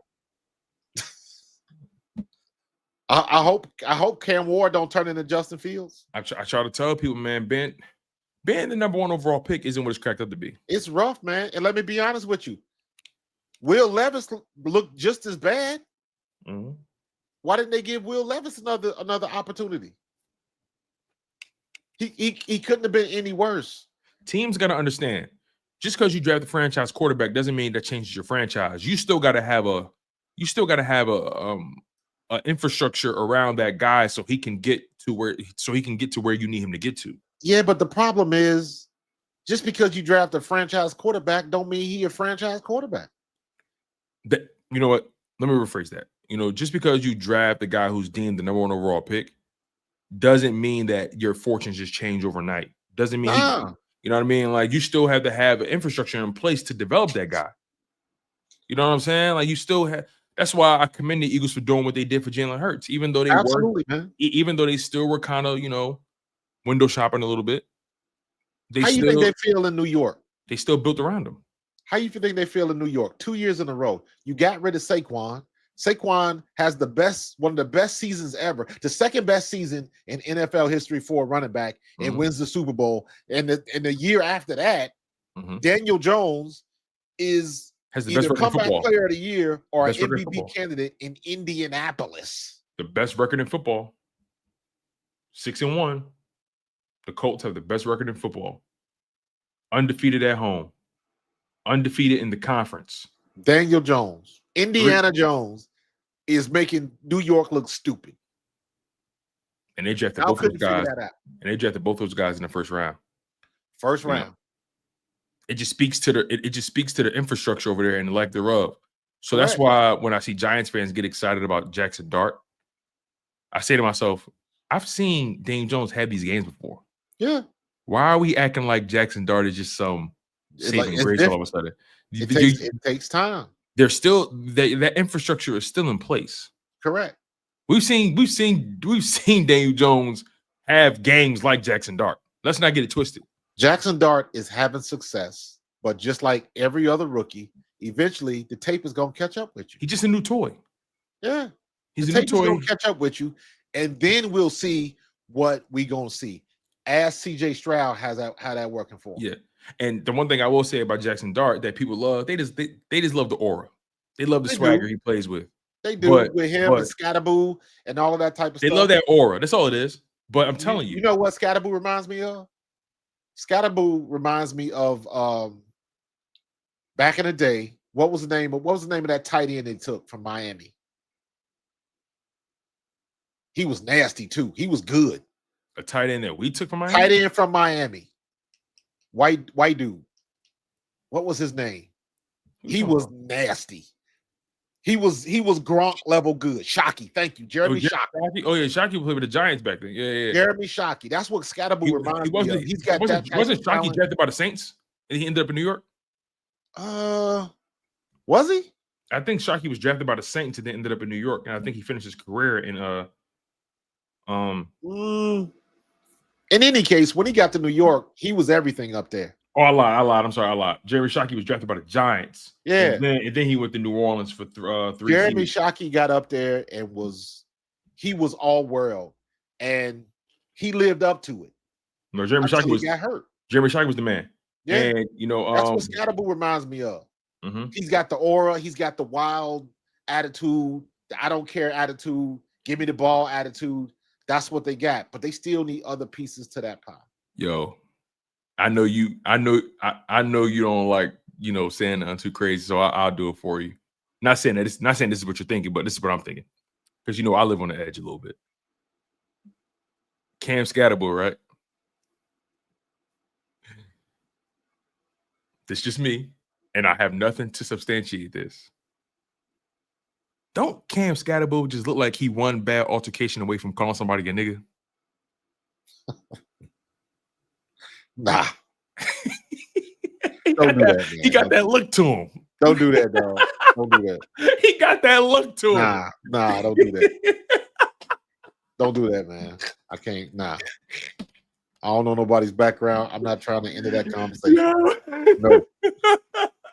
Nope. Look, I'm having too much fun, y'all. Nope. Don't pay me no mind. Don't go there. Don't pay me no mind.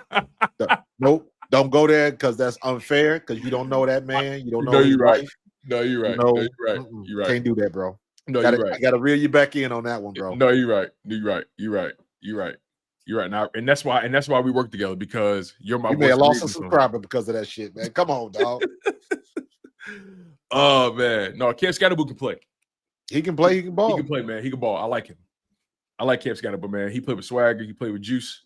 I like Cam Scatterboo a lot. Like, he runs hard. Yes, he does.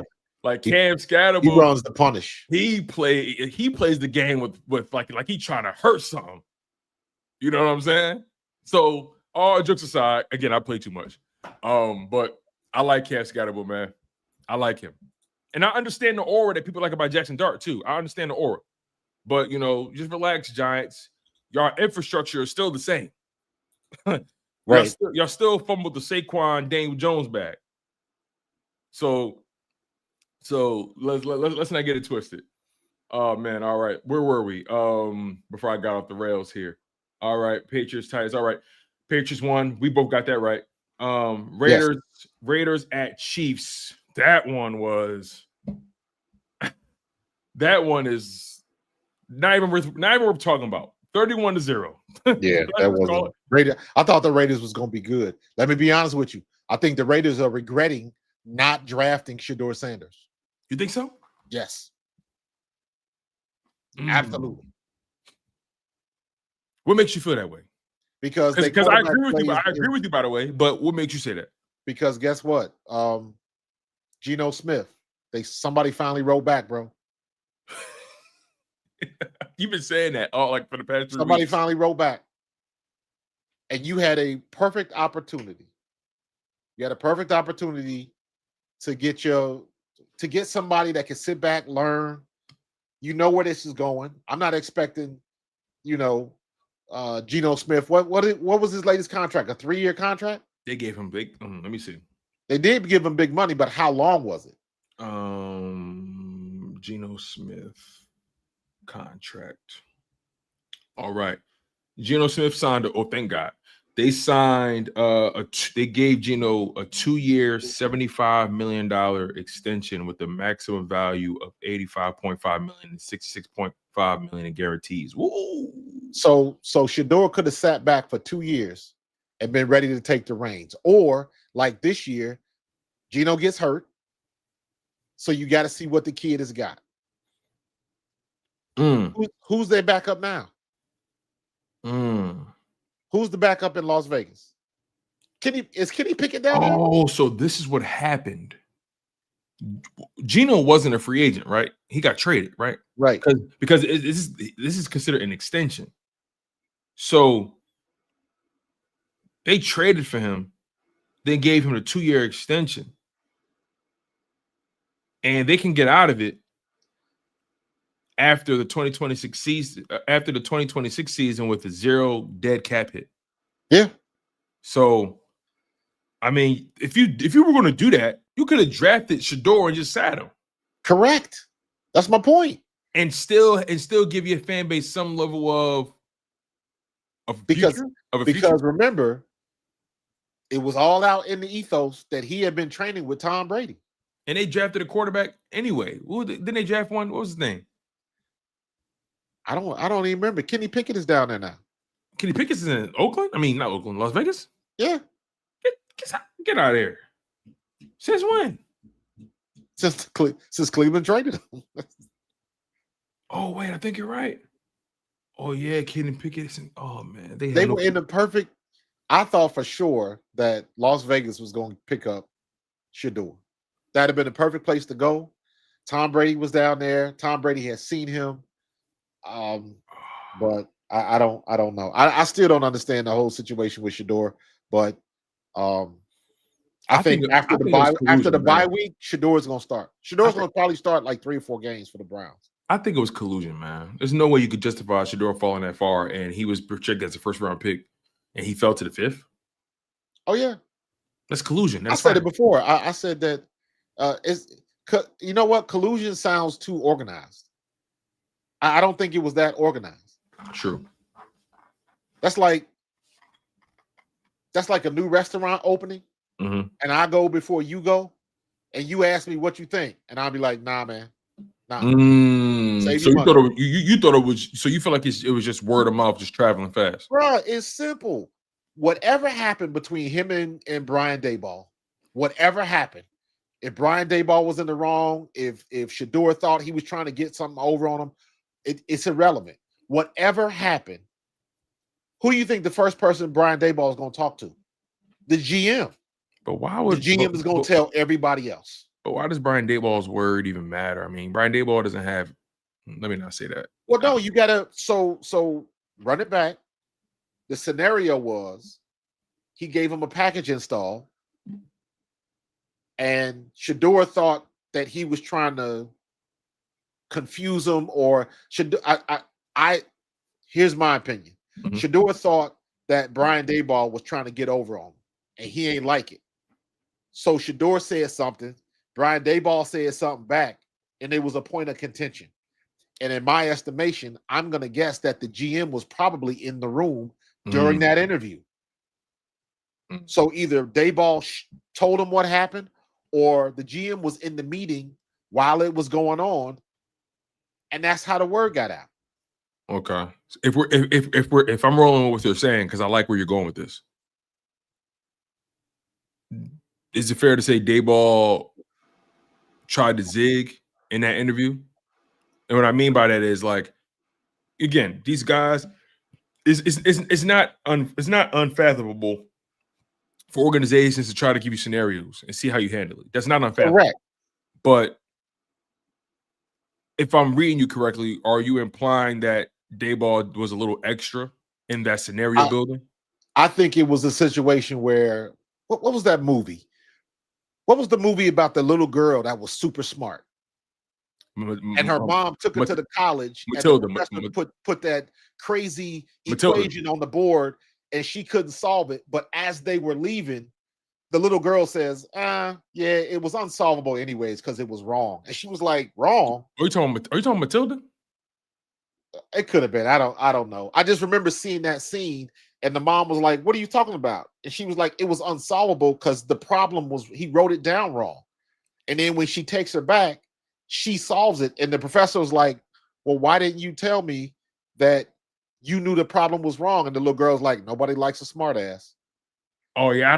What movie is that? That sounds so familiar. I can't remember. All I'm saying is it could have been a situation like that where Daboll was trying to give him mistakes on purpose. And his job was to figure out the mistakes. And he took it as, well, wait a minute. There's no right answer in this. So you trying to set me up. Like, to me, it just sounds like it was some type of miscommunication. But whatever it was, it ended up being a contentious conversation based Right. on what Dayball said, and the GM was right there, and the GM tells all the other owners Interesting. because they talk. Interesting. Interesting. And Do again, you you guys remember what? respect it. Yeah. Do you So remember what? Do you remember what Jason Kelsey said when he went to the meetings about the tush push? no, what I don't He's, remember. It's escaping me. he went into the meetings. He spoke on behalf of the Eagles. All the Mhm. owners was in the room, and he talked about this on WIP. He said everybody thinks that the owners are a bunch of like highfalutin guys that don't give a shit. All they care about is their money and blah blah blah blah blah. And he said it is not like that. These guys are engaged. They want to know what's going on. They want to make the right decisions. So he's basically, he said, I was surprised at the attitudes I saw in that room because it wasn't what I thought. Mm. These guys talk to each other all the time because they are in a very small circle. So they ain't talking to too many other billionaires. You know what I'm saying?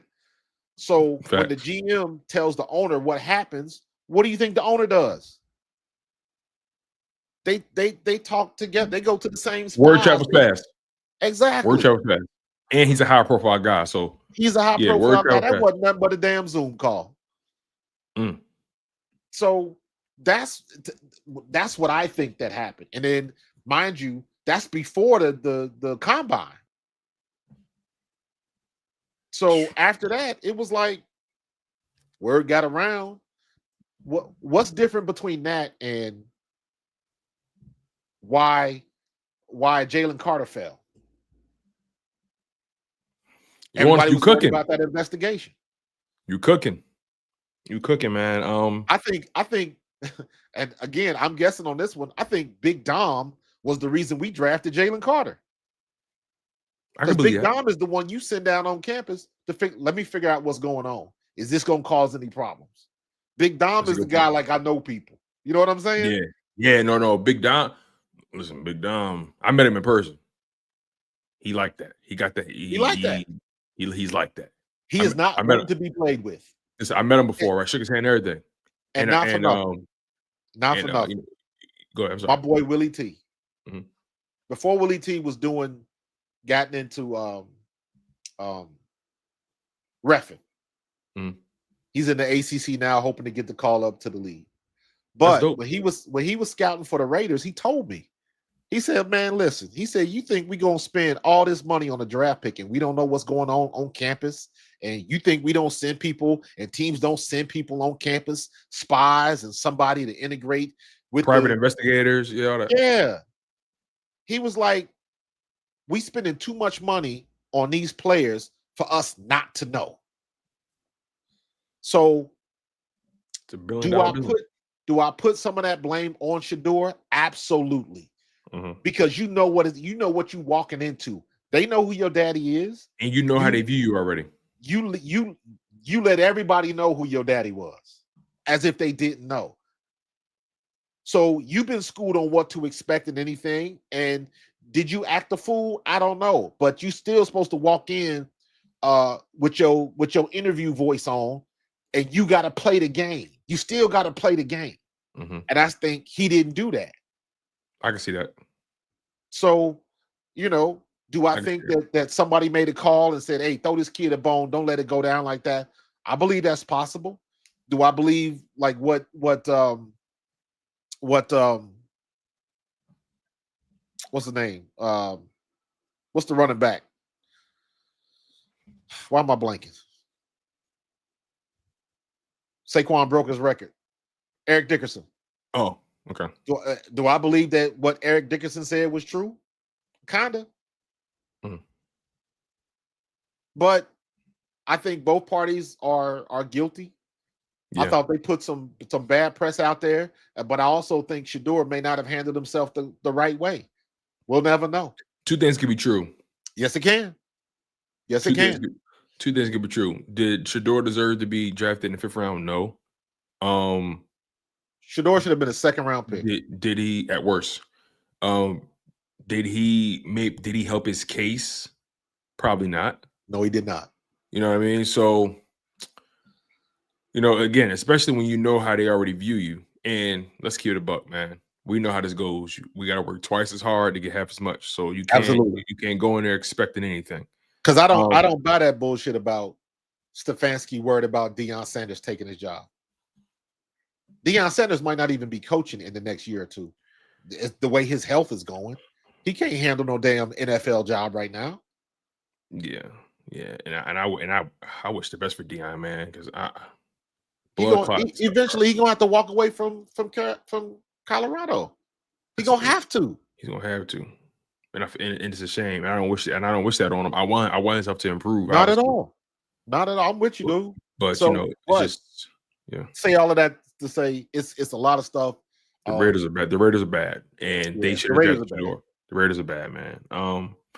Eagles at Vikings. We talked about that. Jalen Hurts threw a perfect game, carried the Eagles from beginning to end.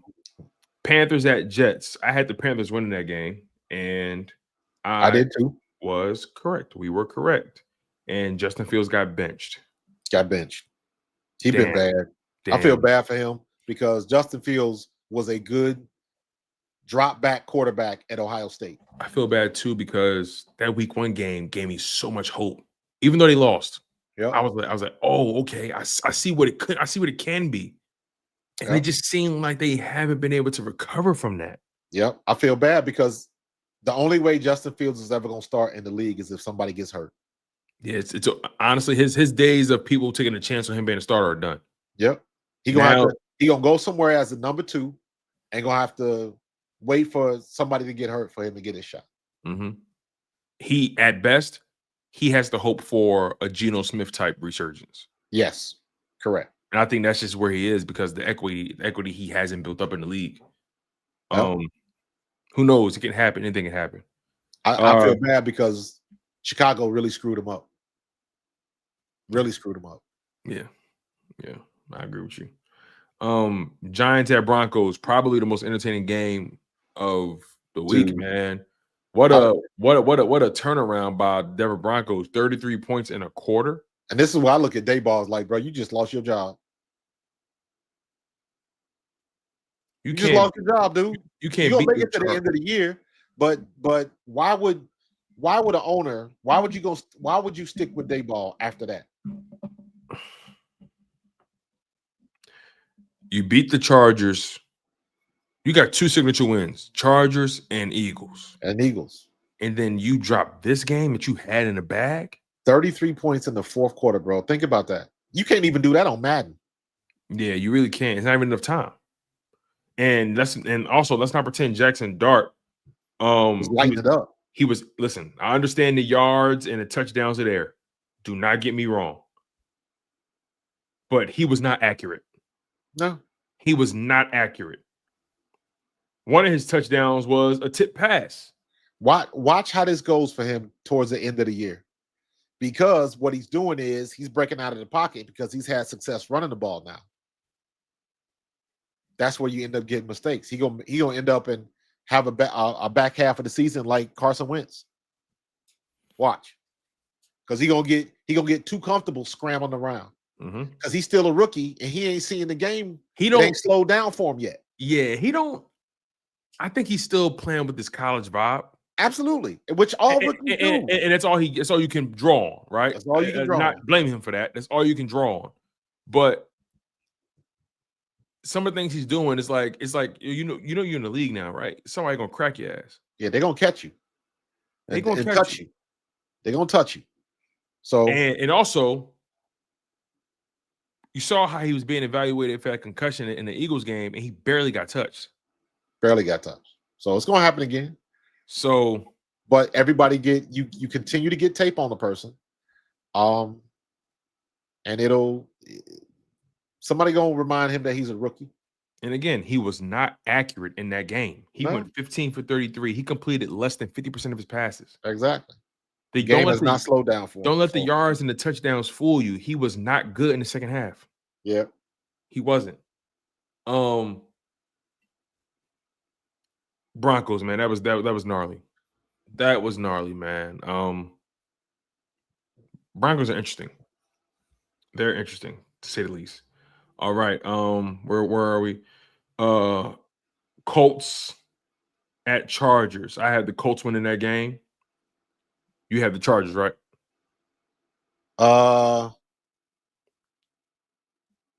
Yes, I had the Chargers. Yeah. Colts beat them 38-24, and they were dominating them from beginning to end. They went into halftime with a 23-3 point lead, and then went into the fourth quarter with a 38-17 point lead. The Chargers are pretenders. Yes, I agree.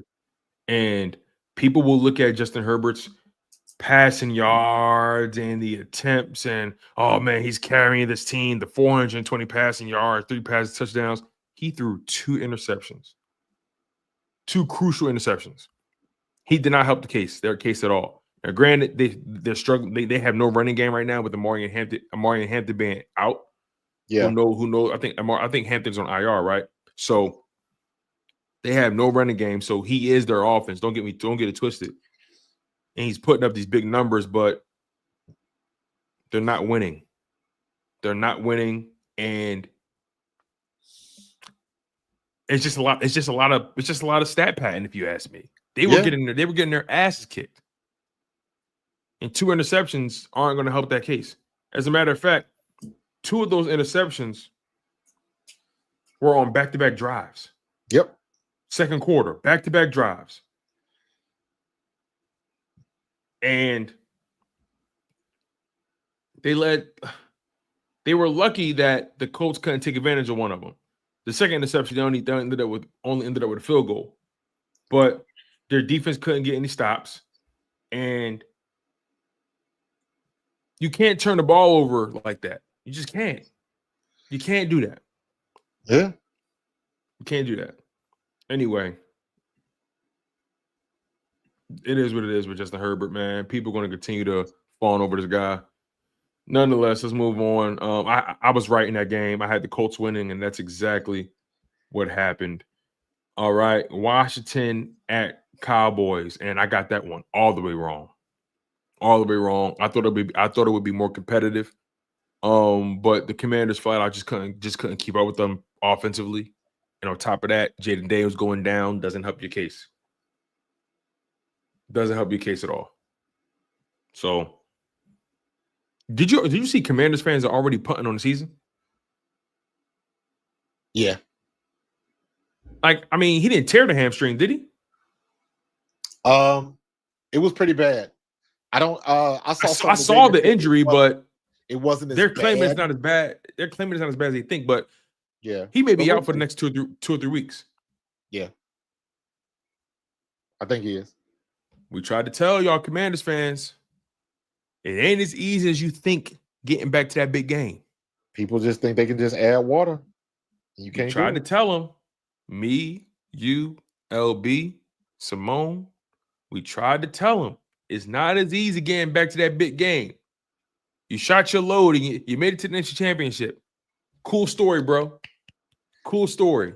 You were reminded that you didn't belong there in the first place. And now look at you. That sophomore slump is real. And I don't care if it's injury-based or it all goes into the same pot of gumbo. It's all going into the same pot of gumbo. That sophomore slump is real. Yep. And they have one of the oldest teams in football. Just saying. And your quarterback is an OG low-key. one of the oldest second-year players in the league right now. Him and Bo Nix, old as hell. Yep. We'll see how they do, but that's gonna cost them a couple wins. So yeah, that'll take them out of the picture.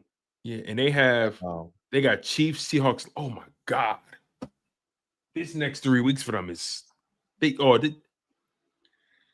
next 3 weeks they're gonna go 0-3. Chiefs, they gotta go to Kansas City to face Chiefs. Then they got Seahawks. Then they got Seahawks and they got Lions. Man, those fans are back to picking up cigarette butts. Oh my God. Their first on this current losing streak they're on, their first win won't come until they meet the Dolphins. They're not beating the Chiefs, Seahawks, and Lions in back-to-back weeks. They're not. They're getting smoked. And the Lions want they get back too. They Yes, want that do. gift. They want their lick back. All right, let's get through this. We've been live. Yeah, let's get through this. I'm running out of time, bro. Yeah. So where are we? All right, we're almost done. All right, Packers at Cardinals. I thought the Cardinals was able to catch them, but Packers came back in the second half. Packers won 27-23. Yep, I got that one right. I still had the Packers winning nonetheless. So I got that one right. Falcons at 49ers. I had the Falcons winning, and the Niners just pretty much controlled that game for the most part. Oh, wait a minute. That's wrong. Falcons won. Niners lost. Niners continue to find ways to win, even with the injury bug. Their quarterback position is just like, and again, it's not like Mac Jones. They're not even going out there asking Mac Jones to win the game. They're just saying, don't screw it up. You know, he did have an interception, but he's managing the games. They won 20-10. And all you can do is stack these wins. Christian McCaffrey had a remarkable game. All right. Buccaneers at Lions. I had the Lions winning that game, and I was so right. Lions whooped that ass. Lions smoked them. Yeah. And it's not like the Lions put up a drastic amount of points. They was just dominating them. They did. They just Tampa Bay had a bad game. Yeah, and look, all the way around. Mike Evans goes down with the clavicle. Ibuka went down again, I think, with the hamstring, right? Yep. And he wasn't. They said he almost wasn't going to play that game, but played anyway. Still went down. So they're dealing with some injuries. The injury bug is hitting them at the wrong time, if you ask me. I'm looking at the Buccaneers schedule coming up real quick. Granted, they do got a bye week in week 9, so that'll help. But they got Saints. Then they got the bye week. Then they got Patriots, Buffalo, Rams, Arizona. That 4-game stretch is not going to be easy. So we'll see what they do. After that Cardinals game, their schedule gets significantly easier. All right, let's move on. Last game, Texans at Seahawks. I had the Seahawks winning that game, and that's exactly what happened. Seahawks. Yeah, I had Houston winning that, so I'm wrong on that. Yeah, Seahawks beat the Texans 27-19. Another game that was pretty much with not really in doubt. And then the Bills and Ravens were on bye weeks. So this week I went 11-4. What did you do, brother? 10-5. Fuck. So that means your overall record is what? 63-45. I'm still ahead of you, bro. Yeah, it's okay. It's okay. It's okay. Still ahead of you. You know what's so funny? You gained a little bit, but I'm 60-48. I need you to just have one rough week of picks. That's all I need. I already did. It's gonna happen again, though. I already did. I had a rough week. I had that 7-9 week in week 1. That was it. That was it. Oh man. And then week 5, I was 6-8. So it's gonna happen again. Don't worry. It happened again. I see. thought I had you this week, but see. Anyway. Alex with the super chat. He said Kurt Warner had a good answer on X as to why Philly has been struggling that I haven't heard from anyone else in the media space. Yeah, I saw that tweet. Kurt Warner's a smart guy. You know. What did he say? I didn't see it. I can't remember. I can't remember exactly what he said personally, but he's a smart guy. I think he said something along the lines of the reality is the Eagles have never really had complex passing concepts. And they're so used to having a run game. So when you don't have a running game to supplement those relatively simple concepts, it kind of exposes you for being a little bit predictable and it makes it harder. And the only way to really get out of that if you don't have a run game is if you integrate more complex concepts. And he doesn't really think that's Jalen Hurts' strength per se. That's kind of what he was saying. Along those lines. Insightful. I don't necessarily agree that Jalen Hurts isn't capable of complex pass concepts, but I mean, I respect Kurt Warner's brain. It never comes from an ill place. It's typically just from a productive, constructive criticism place, unlike Drew Brees. Nonetheless, that's our show, y'all. That's the show. Smash that like button. After you hit that like button, make sure you guys are hitting the hype button. The hype button is only available on mobile. So make sure you guys take advantage of that. Make sure you're subscribed to Pro Fan Talk. Marcus Thomas does some amazing work. Make sure you guys are subscribed to Chalk It Up Sports with myself, Tone DeShields II, where no matter. Hey, and let me see something real quick, Tone. Yeah, what's up? Real quick. No problem, brother. What you got? Let me share this. Mm-hmm. All right, this is for everybody that's been asking about the hype button. Oh yeah, perfect. So I put this on my shorts now, and this is how you get to the hype button.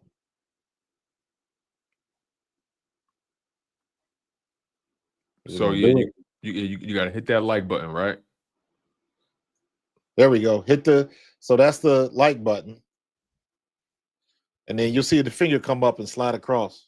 Yep, and it'll turn into hype. Like, is it?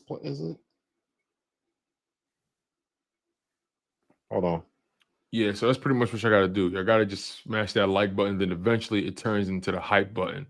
You'll see it. I think a hand is going to pop up on the screen here, you guys. Again, Yeah, for some reason it doesn't want to play the video. There it is. Oh, there we go. Hype. There it is. The hype button. You just got to scroll down. It's next to the thanks button, next to the download button. And you just got to make sure you hit that hype button. And then there's another button you hit at the bottom. So again, you guys, just utilize your power as a consumer. Hit that like button, hit the hype button, subscribe, make sure you hit the notification bell. And it's just that simple, man. You guys have gotten a full-fledged show from us, man. We always give you guys our passion. We give you guys our insight. You know, I always dance on the line. I dance on the edge. You know what I'm saying?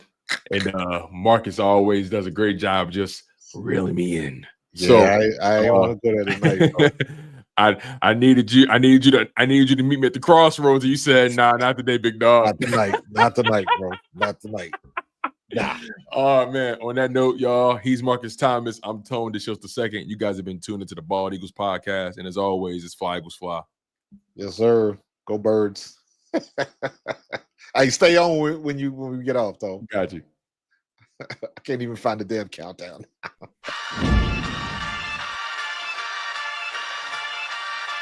In the city of Philly, where the birds take flight, Eagle swag on the rise each and every night. Tone and Marcus got the scoop ready to ignite. From the lanes of South Street to the Broad Street lights, dashing like a running back, hitting every play. Flying guys in the zone, never led astray. Talking touchdowns, talking game day. Huddle around the mic, hear what they gotta say. I like an eagle soaring in the sky. Tone and Marcus always standing by, bringing their heat, call it do or die.